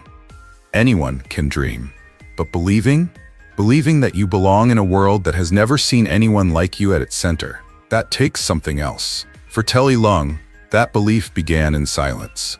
A teenager sitting in the dark, watching Miss Saigon unfold under the yellow lights of Broadway. Then came Rent, bold, raw, and unabashedly gay. Those shows weren't just entertainment. They whispered something he'd never heard before. You can be more. Not just a good student, not just a dutiful son, an artist, a storyteller, a presence that couldn't be ignored. But as Telly clung to that dream, reality came crashing down. In his Brooklyn neighborhood, few people looked like the stars on stage. At home, being gay was unspeakable. And in American pop culture, Asian men weren't heroes. They were jokes, sidekicks, warriors, anything but romantic leads. Nothing was complete. So he wondered, was Broadway built for someone like me, or would I have to change myself to fit in? Still, he kept moving forward. Telly landed a spot at Carnegie Mellon University, a world-class acting school. There, he honed his voice, his instincts, his presence. But something was lurking beneath the surface. In an environment that celebrated the arts, he still felt pressure to fix himself. Not too Asian, not too gay. Be charismatic. Have you ever been in a room where you were told to be yourself? but only the parts that made others feel comfortable. That was his daily reality. When Telly walked into his first audition, he brought more than talent. He brought questions. Unspoken questions. Would they see my face? Would they hear my voice before they heard my voice? Would I be given the chance to be more than a type? Casting directors didn't always answer those questions verbally, but their choices spoke volumes. He was passed over for romantic leads. He was asked to speak in a voice that wasn't his. He was given roles where his character's personality was a joke or an afterthought. But Telly wasn't just there to exist. He wanted to build something deeper. So he said yes to opportunities, but he also said yes to himself. His breakthrough came with roles in Flower Drum Song and Pacific Overtures, works that celebrated Asian identity without turning it into a caricature. For the first time, his culture wasn't a barrier, it was central. But the road wasn't easy. In the rehearsal room, he fought for complexity in characters that were often one-dimensional. On stage, he gave it his all, even when audiences or critics didn't quite get it. Off stage, he was still navigating a world where being gay and Asian often meant being invisible, not just to casting agents, but sometimes to the LGBTQ+ community itself. Honestly, even in queer spaces, representation isn't always equal. Telly knows the answer. That's why he keeps showing up. He doesn't just memorize lines, he lives them. He doesn't just sing, he bears witness. Every note, every bow, every curtain call is a little rebellion. A reminder that he's not going anywhere. And as his fame grew, something remarkable began to change. Producers began casting him, writers began imagining roles with him in mind. Audiences weren't just applauding, they were connecting. Asian queer kids wrote to him, thanking him for existing, for showing them a future they didn't know was possible. One of them wrote, "I didn't think someone like me could sing like that. I didn't think someone like me could matter like that." That's what representation is all about. It's not about checking boxes. It's about lighting a torch. It's about giving someone the language to call themselves and the courage to say it. But behind the curtain, a more personal story is unfolding. A story that has nothing to do with a stage or a script. A story about love, honesty, and the freedom that comes when you stop hiding yourself. We'll talk about that in the next chapter. But for now, let's revisit this moment. A guy who once wondered if he was too different for Broadway became one of the most powerful, quiet voices on stage. Not by shouting, not by demanding, but by showing up over and over again as his authentic self. And maybe that's the real question we should be asking today. What would the world be like if more people were allowed to show up as their authentic selves? Tell us, have you ever had to hide a part of yourself just to be accepted? How did that feel? Your voice matters. Let's discuss it in the comments. You never know who your story might help. Coming out is rarely a single cinematic moment. It's often slow, unspoken, 1,000 decisions that quietly pile up over time. For Telly Leung, it's a simmering battle between truth and survival, especially in an industry where being gay is still a risk, and being Asian means you're marginalized. He knows who he is. That's never been the issue. The question is, will the world, especially the entertainment world, let him do it all? Hollywood has rules, unwritten but rigid. Casting directors want relatable, which usually means white. Executives want masculine, which usually means straight. And so Telly made a difference. In the rehearsal room, he's a charming, charismatic Broadway actor. Off stage, he's James's boyfriend, building a quiet, devoted life. Telly bounces between cultures, identities, and expectations, what the world demands versus what his heart truly desires. The breakup isn't poetic, it's exhausting. He gives it his all on stage and is applauded, but he still comes home feeling empty. He sings about love but can't name the man he loves. It's not shame that keeps him silent, it's survival. Even with friends, he chooses to stay silent. In public, a simple gesture like holding hands becomes a risk. The irony? His entire career has been built on vulnerability. On stage, he gives it his all. His voice, his tears, his whole being. But off stage, he played a different role. One where survival meant silence. Until one quiet morning, after more than a decade with James, he woke up and felt something shift. There was no great epiphany, just a deep, undeniable clarity that this love, this man beside him, was the truest story he had ever known, and he couldn't hide it any longer. They had been together for 12 years, 12 birthdays, 12 holidays, 12 New Year's kisses. And on December 12, 2016, they decided to turn their private devotion into something sacred. Telly and James were married. It was a small, intimate ceremony, no magazine covers, no press releases, no Broadway headlines, just two men saying yes in front of the people who really mattered. And then they waited. For more than a month, they kept their joy private. Not because they were scared, but because it was theirs. It was sacred. On January 20th, 2017, Telly finally shared the news publicly, in a simple, heartfelt post expressing gratitude. No press, no drama, just love. The response was overwhelming. Not just applause, but reflections. Messages from fans poured in. "I didn't think someone like me could get married. I see myself in you. I told my parents because of your post." For many gay Asian fans, this was more than just a joyous announcement. It was representation they'd never seen before. It was hope in a world where their identities often feel invisible. But not everyone celebrated. Doors closed quietly. Calls stopped coming. Casting directors suddenly went the other way. Honesty always comes at a cost in an industry built on illusion. But for the first time in his life, Telly felt free. He hadn't missed anything more important than taking a deep breath in his own truth. His wedding wasn't a risk, it was a revolution. Two men, hand in hand, smiled without regret.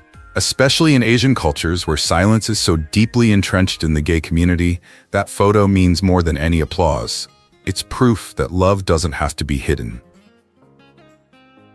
Some of the hardest moments, however, came not from strangers, but from home. The son of Chinese immigrants who sacrificed everything to build a decent life in America, Telly knew coming out would be difficult. He feared that his truth might make them feel betrayed. But something unexpected happened. His parents, initially stunned into silence, began to ask questions. They weren't perfect, but they were curious. And out of that curiosity, they understood. And then quietly, proud. Because sometimes, the moment you speak your truth is the moment you allow others to grow into theirs. He came out because he couldn't live otherwise. And in doing so, he became something more than he ever intended. A living symbol that being Asian and being gay isn't a contradiction. It's an ongoing story. A meaningful one. Deep. And most importantly, that post wasn't the end of his story. It was just the beginning. Because true courage isn't about a single moment of confession. It's about the daily decision to be fully, openly, relentlessly present. To be yourself. And in the next part of this journey, we will see how living life to the fullest changed not only his heart, but also his career. When Telly Leung finally came out, something changed, not just in his personal life, but in how he viewed his career. The stage was no longer just a place to perform. It had become a place to live, a place to heal, a place to fight against the erasure he had silently accepted. And his voice, it had become the most powerful tool he had, not just musically, but emotionally, politically, spiritually. Before coming out, Telly had acted the way he thought he had to. Fitting in, not asking for too much, accepting roles that only touched the surface of who he was. But when the truth was revealed, he realized he could no longer sing songs that didn't resonate. He could no longer tell stories that left out parts of himself. And so he made a decision, consciously, decisively, deeply. Every note he played would reflect who he was. And the world saw it. In Aladdin on Broadway, Telly was more than just a fairy tale prince. He was proof that gay Asian men could be love interests. Happy endings. Do you know how rare that is? A gay Chinese-American man playing the lead in a Disney musical? That moment meant so much, not just to Telly, but to all the kids of color sitting in the audience thinking, maybe I can do that. Then came Glee, where he played a nightingale, a role that at first seemed small. But for many young black audiences, seeing someone like Telly on screen, even for a brief moment, provided a glimmer of awareness in a media landscape that often ignored them. But perhaps one of his most important roles was in Allegiance, a Broadway musical based on the life of George Takei. The story focuses on the Japanese-American internment camps during World War II. But beneath that historical narrative lies a deeper exploration of shame, identity, and resistance. Telly's performance brought heartbreaking nuance to a character torn between loyalty and self, perhaps a reflection of his own internal struggles growing up as a gay Asian kid in a traditional family. But where Telly's artistry really began to flourish was in his music. His solo albums weren't the polished products of a marketing team. They were love letters, full of vulnerability. Songs like You Matter and I'll Cover You aren't just for people in love.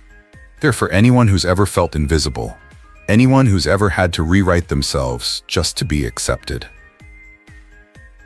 And he doesn't shy away from the pronoun. He sings about himself, about his love, about a man kissing him under the city lights without remorse. That matters, because representation isn't just about who gets picked. It's about who gets loved, fully and passionately, in the stories we tell. Have you ever listened to a love song and finally felt included, not as a metaphor, not as a symbol, but as a subject? For so many LGBTQ+ listeners, Telly's music has become the soundtrack to self-acceptance, and it's something you can't forget. But he doesn't keep the spotlight to himself. Telly has stepped into the role of teacher, mentor, and advocate, helping the next generation of queer Asian artists find their voices before the world silences them. He's given workshops around the country, mentored theater students, and even coached aspiring performers one-on-one, not to make them marketable, but to make them whole. He reminds his students that the things they've been told to hide, their voices, their gentleness, their quirks, are the things that will one day make them unforgettable. He teaches them that authenticity isn't a burden, it's their greatest gift. And perhaps that's what sets Telly apart from so many other performers. He wants to be seen. In a world where queer Asian kids are still taught to keep their heads down, to play it safe, to not embarrass their families, Telly stands tall. He shows them that presence isn't vanity, it's survival. That singing your truth isn't just performance, it's permission. Allowing yourself to be fully alive.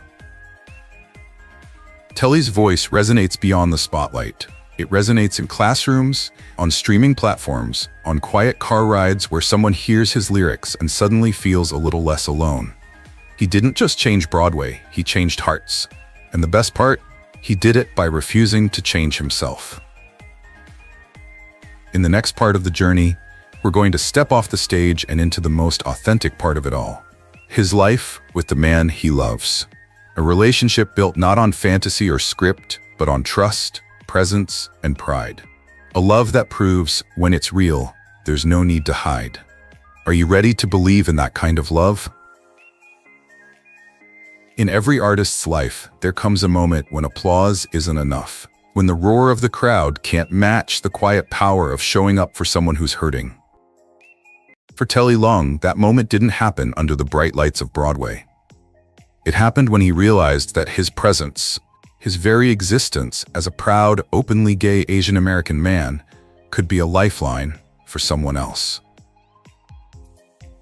Telly's decision to live life to the fullest wasn't just for himself. It became a promise to the boy sitting in the back of the classroom, afraid to speak up, to a young artist wondering if there was room on stage for someone who looked like him, loved like him.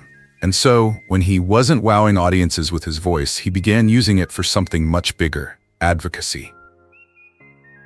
He became a force to be reckoned with at events like pride parades, GLAAD galas, and fundraisers for LGBTQ+ youth. Not as a celebrity seeking attention, but as a storyteller, bridging silence and hope. Whether he was reading letters from gay teens, remembering the lives of those lost, or simply standing on stage and sharing his truth, Telly wasn't an actor. He was bearing witness. And every time he told his story, of a Brooklyn-born boy growing up between two cultures, finding strength in vulnerability, he gave others permission to write their own. But his didn't stop. As anti-Asian sentiment exploded during the pandemic, Telly stepped up again. He joined national campaigns demanding visibility and safety for Asian Americans, reminding the world that racism and homophobia often intersect. His words were unscripted. They were genuine. I am not just your Broadway star.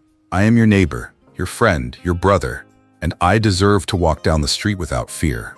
That message resonated far beyond the theater. But some of Telly's most enduring work didn't take place on red carpets or viral live streams. It took place in the classroom.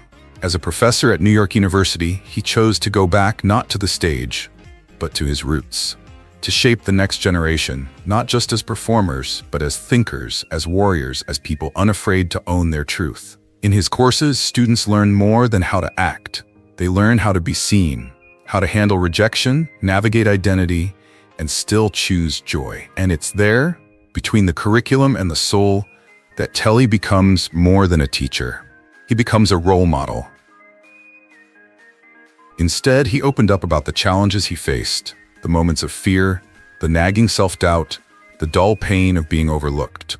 He shared with the students stories of breaking down in locker rooms, of missing out on opportunities, not because of talent, but because he didn't fit the mold. He recalled the first time someone told him, "You're too different, too special." And then he told them that he kept moving forward anyway. He wasn't a superhero. He was simply someone who refused to disappear. And by standing tall, he gave all of us permission to do the same.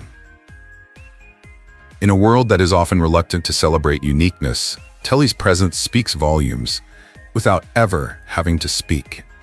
He gently shatters the notion that mere presence is enough, reminding us that true impact comes from participation, not just appearance.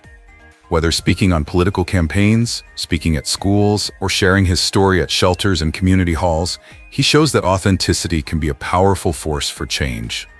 When fame is guided by empathy, it doesn't divide, it connects. It doesn't obscure, it illuminates the path forward. And the ripple effect is real. LGBTQ+ youth have written to him, saying they came out because they saw him come out first. Asian American actors credit him with giving them the right to dream beyond stereotypes. Parents of queer kids thank him for helping them understand what unconditional love looks like. The truth is, Telly Leung doesn't have to be the loudest voice in the room. His story is told in quieter ways, penetrating living rooms, echoing through classrooms, and gently creeping into spaces that are otherwise quiet. It reaches out to those who are still hiding and quietly offers them a promise. You are enough. And sometimes, that quiet reassurance is the most powerful.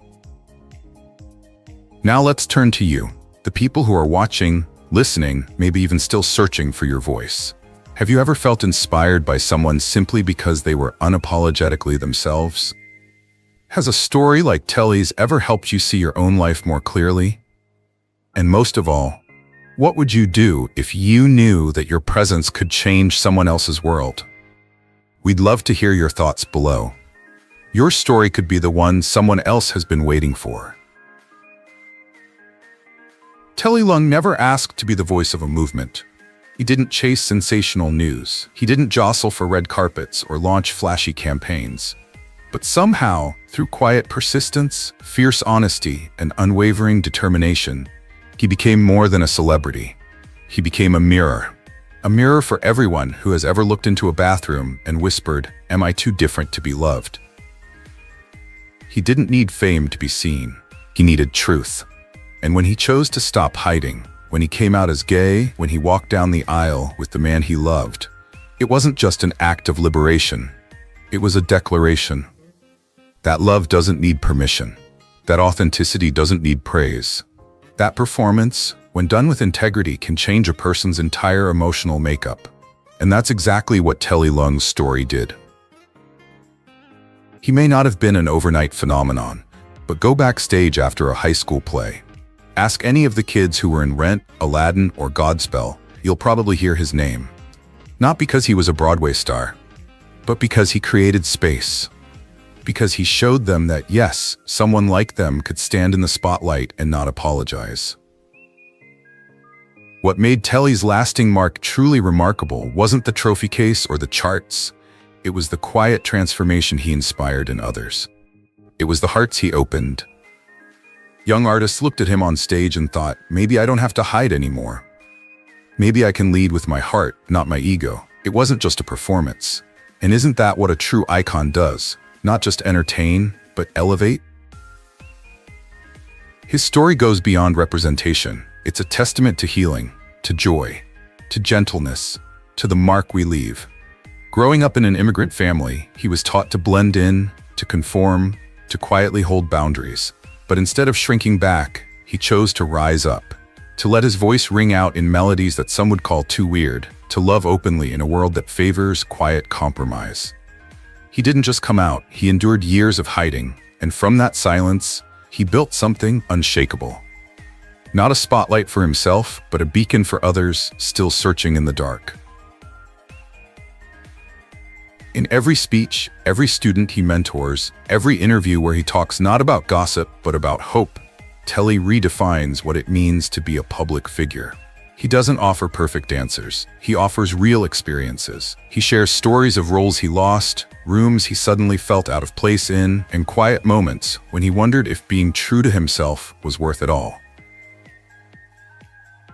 But the thing is, he chose honesty anyway, because he knows that the moment you stop hiding, you give others the courage to do the same. So let me ask you this. Have you ever seen someone like Telly on stage? Not just a role, but a version of yourself. A silent reminder that you are never truly alone? If someone like that has touched your life, even for a moment, leave their name in the comments. Let's celebrate them. Let's build a wall of light for all those still searching in the dark. His story isn't about glitz or fame, it's about authenticity. Telly isn't just existing in the industry, he's reshaping it. And now, he's no longer hiding, not behind roles, not behind polished interviews, not behind the smile of someone trying to fit in, because the most powerful role he's ever played is himself. Telly never set out to be a role model, but by being authentic, resilient, and courageous, he's become one. For anyone still afraid of being seen, and maybe for you, who gave you the courage to be yourself. What was a moment when you felt seen? Leave a comment, start something real, because there's someone out there searching, and your story could be the light they've been waiting for. Telly Leung didn't just come out, he came out, with sincerity, with grace, and with the quiet power to change how people see themselves. His journey reminds us that presence isn't about being loud, it's about being real. If this story made you feel anything, hope, strength, even a little presence, we'd love to hear from you. Especially from our most thoughtful viewers. What part of Telly's story resonated with you? Your perspective matters more than you think. Thank you for spending time with us today. If you found meaning in this video, please subscribe to the channel and discover more stories that celebrate the truth, courage, and beauty of being yourself. We're just getting started, and we're so grateful to have you here. He was 19, openly gay, and he went after the government. On purpose. Not for attention, not for drama, but because queer kids were being erased and no one else was saying it. Locke could have stayed quiet. He chose to fight.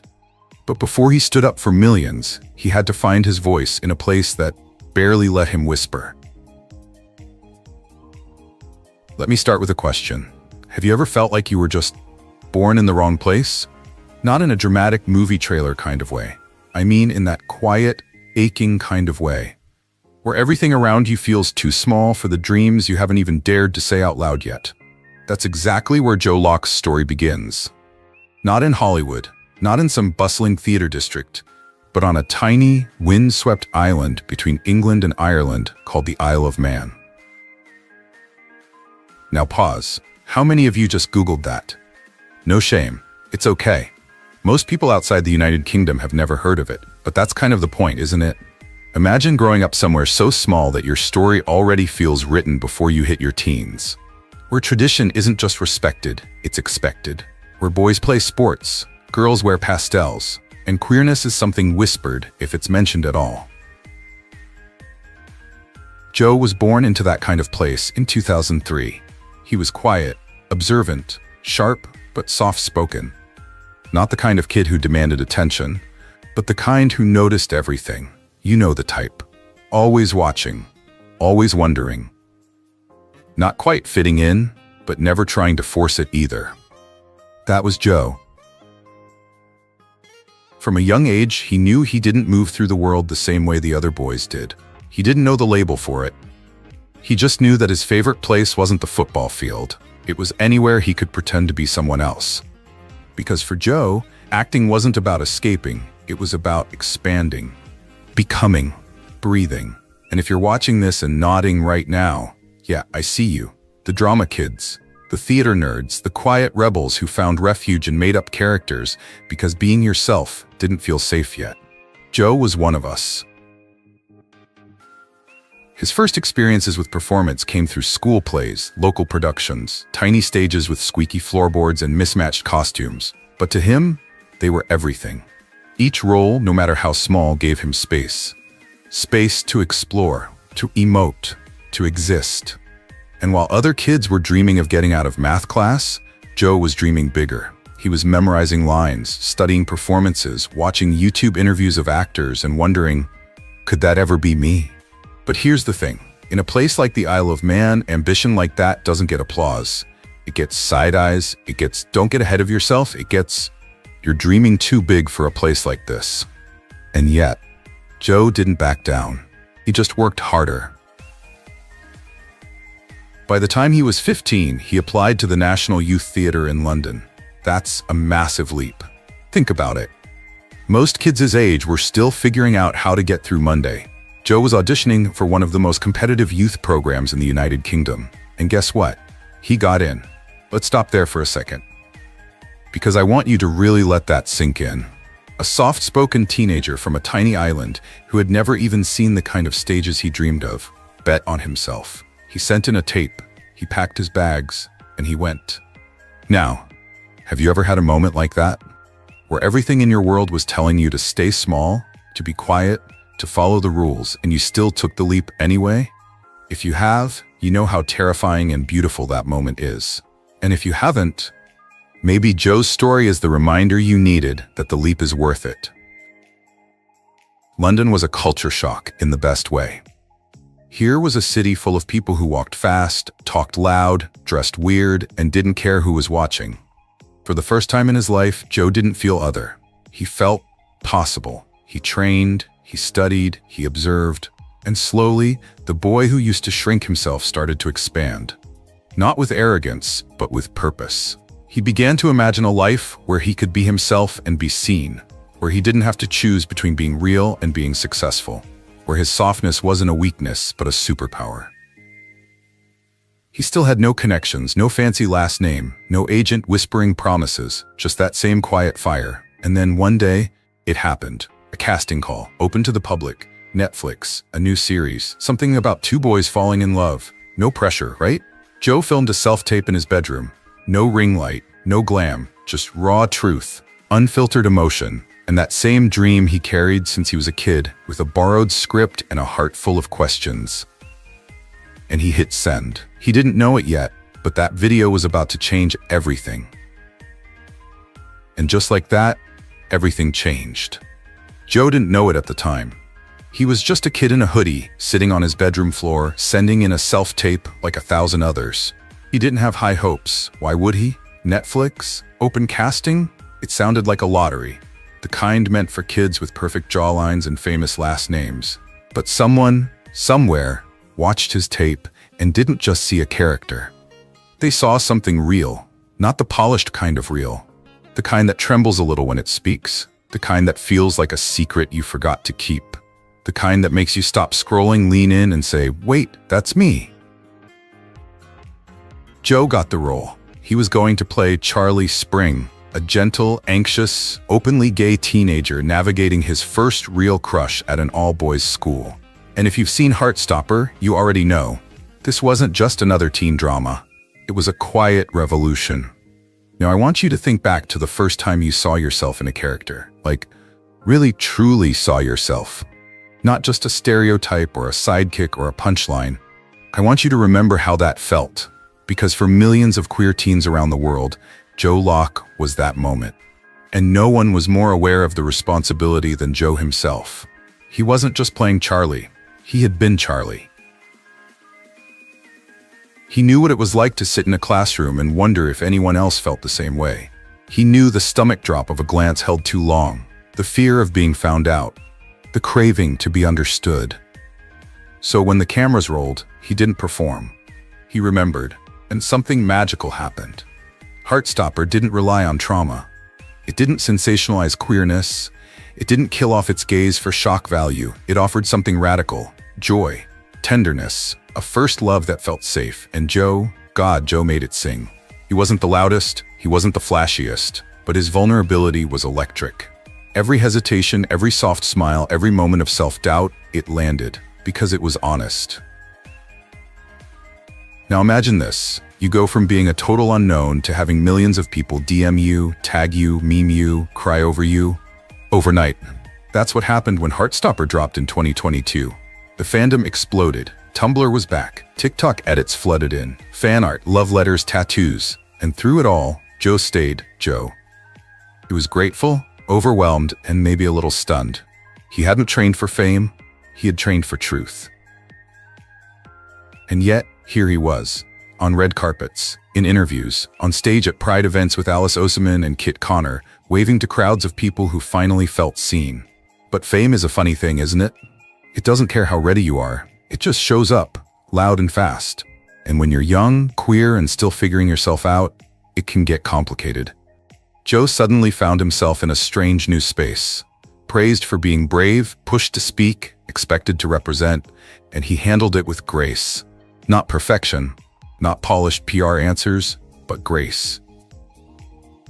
In interviews, he spoke openly about how playing Charlie healed something in him.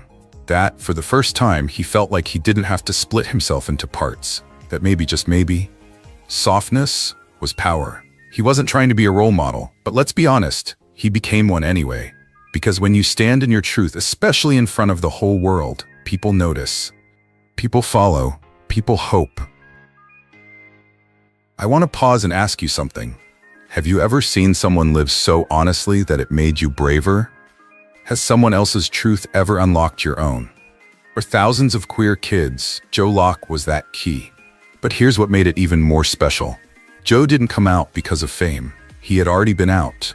Before the lights, before the scripts, before the headlines. He wasn't building a brand.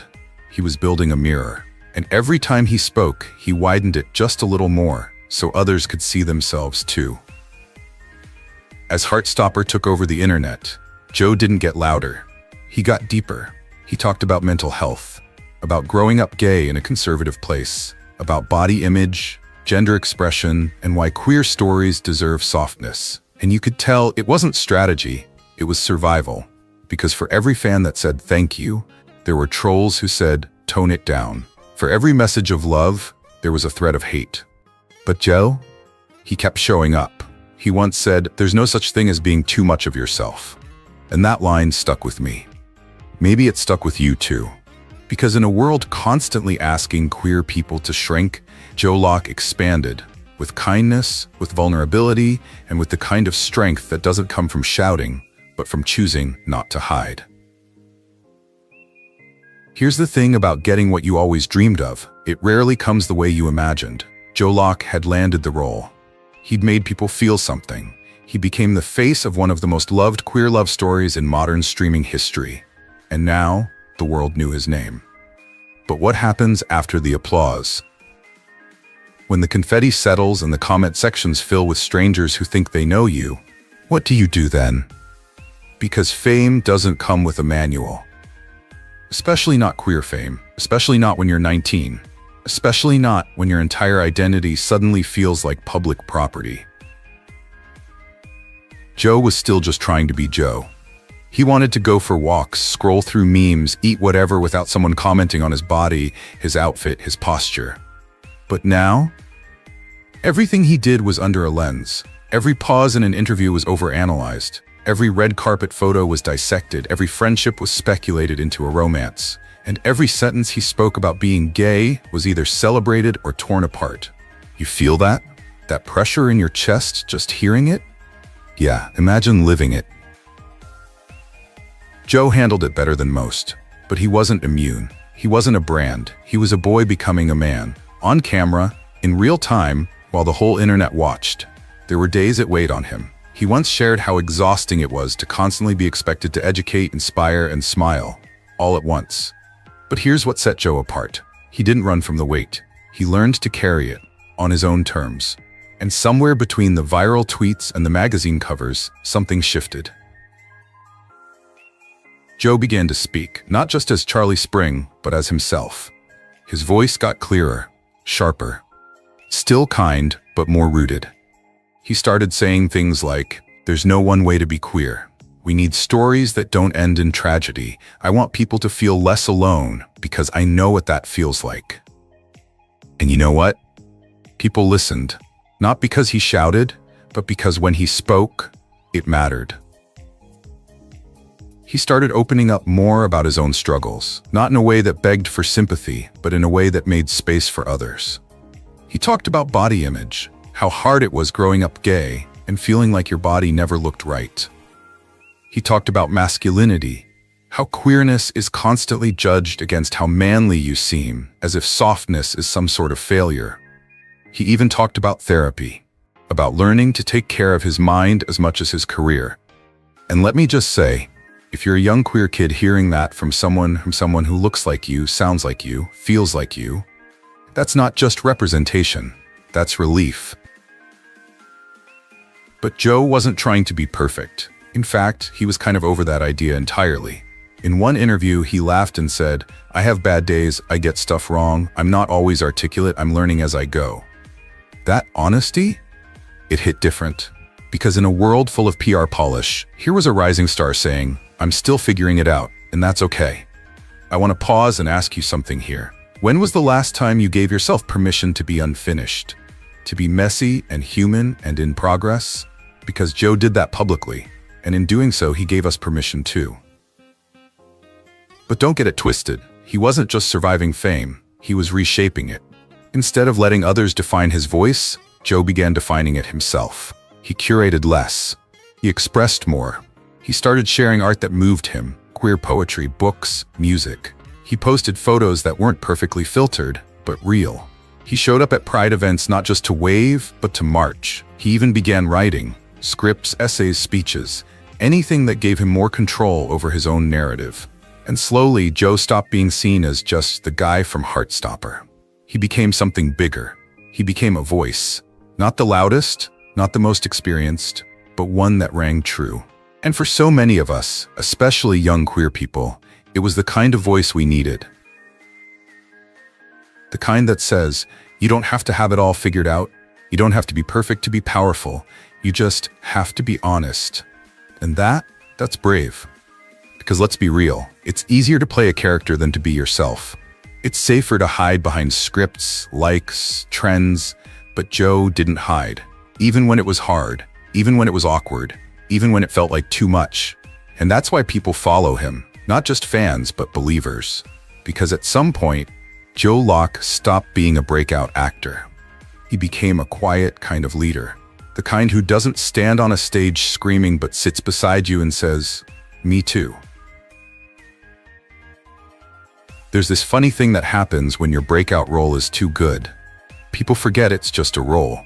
For a long time, whenever Joe Locke walked into a room, or popped up in an interview, or posted on Instagram, people didn't say, "Hey, it's Joe." They said Charlie. And sure, Charlie Spring is iconic. He's tender, brave in a quiet way, a little anxious, a little wide-eyed. He's the kind of queer character so many of us wished we had growing up. But here's the truth Joe had to face. He wasn't just playing Charlie, he became Charlie in the eyes of the world. And that's a lot to carry. Especially when you're trying to figure out who you are. When every move you make is being measured against a fictional version of you that people have already fallen in love with. Imagine that. Imagine trying to be your real self, while everyone clings to the version of you that made them feel safe. At first, Joe tried to honor that. He kept things soft, careful.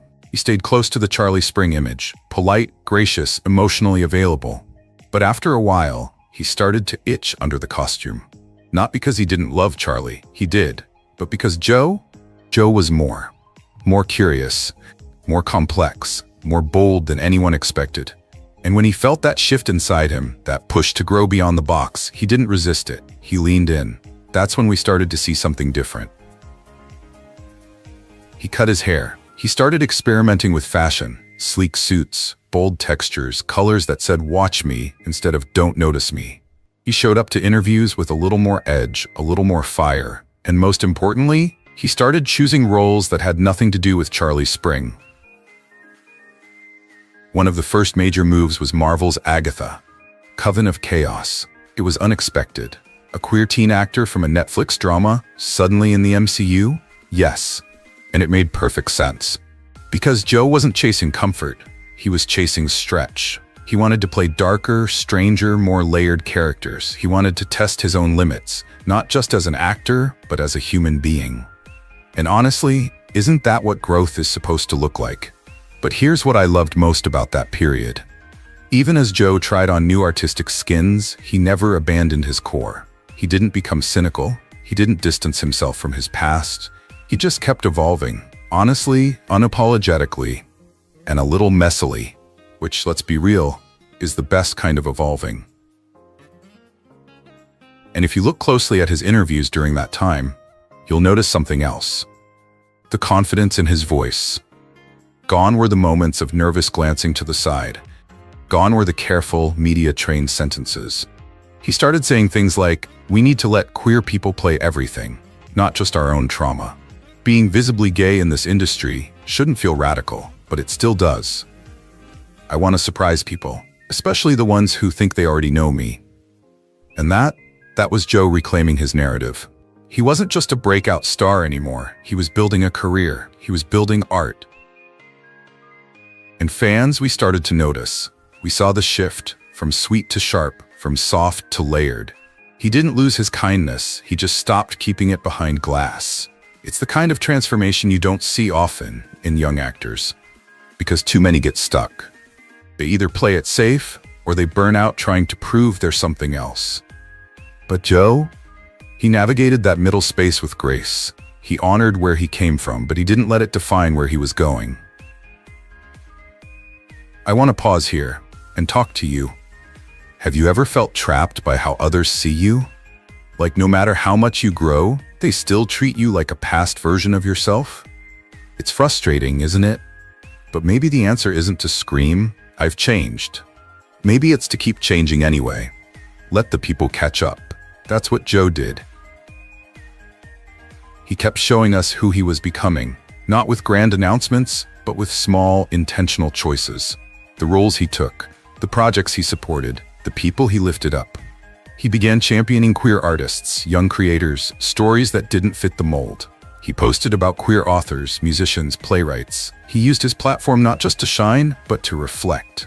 And somewhere along the way, something amazing happened. Joe Locke stopped being a character we adored and started becoming a creator in his own right. Not just of roles, but of space. Space for other kids from small islands. Space for other young actors who don't look or love the Hollywood way. Space for softness that bites back, for kindness that knows its worth. He didn't yell, he didn't need to. He just kept showing up, real, changing, and unapologetically himself. Once Joe Locke stepped out of Charlie Spring's shadow, he didn't just reinvent himself as an actor. He made a choice, a conscious, bold, and deeply personal one, to become a protector of space. Not space for ego, not for branding, but for queer kids.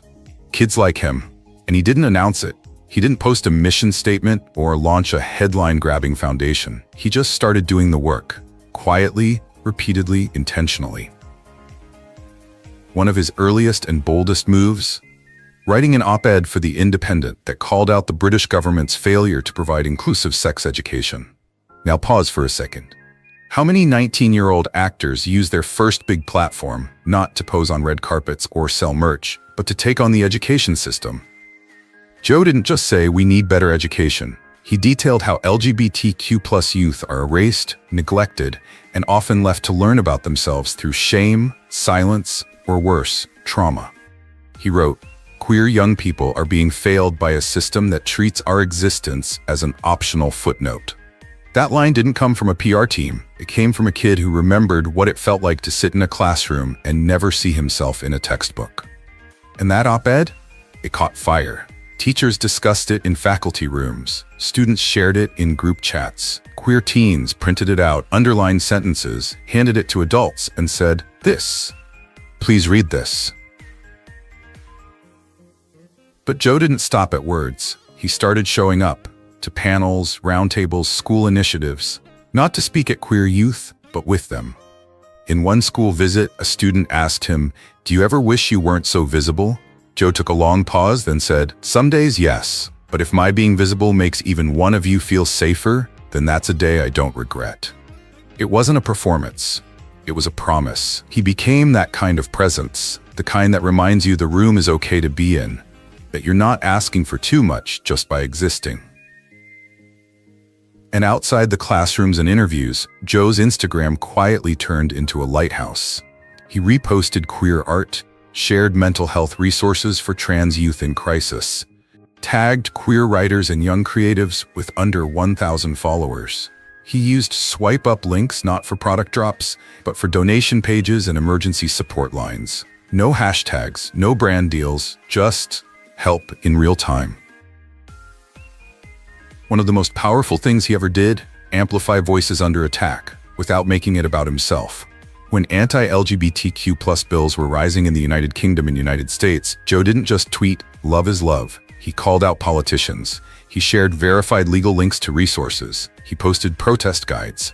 He used his stories to explain the issues, clearly, factually, without theatrics. And when people pushed back, when trolls flooded his feed or told him to stay in his lane, Joe didn't fight back with insults. He didn't try to sound smarter than them. He just stayed kind, but firm. Always firm. In one comment reply, he wrote, "Being queer is my lane, and protecting our future is not political, it's human." That reply alone was reshared thousands of times. Not because it was flashy, because it was true. But his most impactful act, it wasn't in an article or a comment. It was in how he showed up, again and again, for people who didn't even know him. A fan once wrote, "I never heard the word gay spoken with love until I saw you say it on TV." And Joe wrote back, "Then from now on, I hope you never hear it with anything but love." That's Joe. He doesn't just stand for something, he bends down beside it. He reaches the quiet-hearted teen in the Isle of Man, just like he once was, who thinks they're broken. He reaches the kid in rural Kansas who's too afraid to look at themselves in the mirror. He speaks gently but clearly into the lives of people who didn't even know they needed to be spoken to. And this is where you see the real power of representation. Because it's not just about who's on the screen, it's about what they do once they're seen. Joe Locke chose not to just be seen, he chose to see back. And I want to ask you something. When was the last time someone made you feel that way? Truly seen, not judged, not questioned, just understood. Because that's the space Joe creates. Not with slogans, not with speeches, but with consistent, unshakable presence. A presence that says, you don't have to be loud to make a difference. You don't have to be perfect to belong here. You're already enough. And when he says it, he means it. Because once, not that long ago, he needed to hear it too. Some stories reach a peak and fade. Others keep unfolding, quietly changing lives even after the lights dim. Joe Locke's story is the second kind. He could have stayed in his lane, played it safe, let Charlie Spring define him forever. But instead, he asked a different question. What more can I do with this platform, this voice, this moment? And in answering that, Joe stopped being a breakout actor. He became a builder of safer spaces, of honest stories, of conversations that don't always trend but desperately need to happen. And he's not waiting until he's older or more experienced. He's doing it now. One interview at a time, one vulnerable post at a time, one queer teen he never meets but still reaches at a time. You've probably seen it too, even if you didn't name it. The way Joe answers questions that most celebrities dodge. The way he names what hurts but also imagines what could heal. The way he amplifies joy, not as a distraction from pain, but as a form of resistance. He's not trying to be a hero. He's just choosing to be useful. And that choice, that's revolutionary. Because queer youth today don't just need representation, they need direction. They don't just want to see themselves, they want to know what comes next. And Joe, without pretending to have all the answers, still gives them a kind of map. He shows what it looks like to stand up without shouting, advocate without ego, grow publicly without shame. Even in the way he talks about love, there's no cynicism. He doesn't treat vulnerability like a weakness. He treats it like a strength. He's told fans, it's okay if you're still figuring it out. I still am too. That line right there, it lands deeper than any speech. Because when you're young and queer and the world feels impossible, sometimes the most powerful thing someone can say to you is, you don't have to be done yet. And Joe doesn't pretend to be done. He's still curious, still learning, still stretching toward something bigger than himself. He's just doing it out loud. So the rest of us don't feel like we're doing it alone. And that matters. God, it matters. Because the world is still scary sometimes. Queer kids are still being silenced, still being targeted, still being told that softness is a sin and pride is provocation. But Joe's existence, his visible, joyful, complex, evolving existence, is the counter-argument to all of that.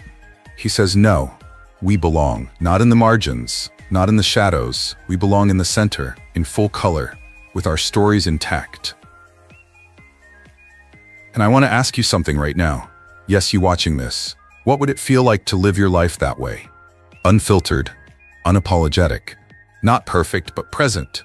What would it feel like to stop shrinking, to stop waiting, to stop asking for permission just to be who you are? Maybe you're not there yet. Maybe you're still hiding or healing or holding your breath. That's okay, because people like Joe Locke, they're not here to demand you bloom on command. They're here to remind you, there's nothing wrong with growing slow. He's not the loudest, he's not the most polished, but he's honest. And in this world, that's rare and holy. So wherever Joe goes from here, whether it's a lead role in a Broadway revival, a deeply weird indie film, or writing the next great queer novel, know this, he's already done something most people never do. He's changed the story, not just his, ours. And as his journey keeps unfolding, the question isn't just what will Joe Locke do next? It's what will you? Will you write? Will you speak up? Will you finally press post on that message you've been scared to share? Will you let yourself be seen, not just in the light that flatters, but in the truth that frees? Because here's the quiet miracle of Joe's story. He doesn't stand on a stage saying, look at me. He says, look at you. You're already enough. And now you can begin. So maybe this isn't the end of a story at all. Maybe it's the beginning of yours. Because let's be honest, some of us never had a Joe growing up. We didn't see ourselves on screen. We didn't hear our stories in classrooms. No one looked us in the eye and said, you matter, not in spite of who you are, but because of it. But that's the beauty of now, of this moment, of someone like Joe Locke standing in the light and choosing to reflect it outward. He reminds us that visibility isn't the finish line, it's the invitation. And if you're here watching this, feeling something stir inside, maybe a little ache, maybe a spark, that's not by accident. That's the part of you that still wants more joy, more truth, more space. And you know what? You deserve it.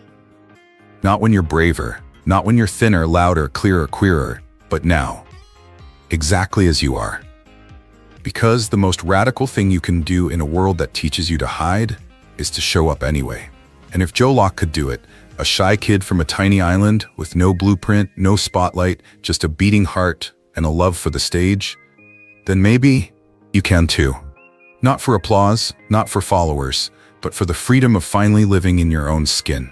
So as the credits roll on this chapter, don't let it be an ending. Let it be a beginning. Not of Joe's story, of yours. So if this story moved something in you, if it made you feel seen or soft or just a little more possible, don't let it stop here. Pass it on. Share this video with someone who's still figuring themselves out. Leave a comment if you've ever felt like Joe, quiet, different, maybe even invisible. Or just tell us, what would your story look like if you let it begin today? Because that's what stories like this are meant to do. Not just sit on a screen, but spark something real.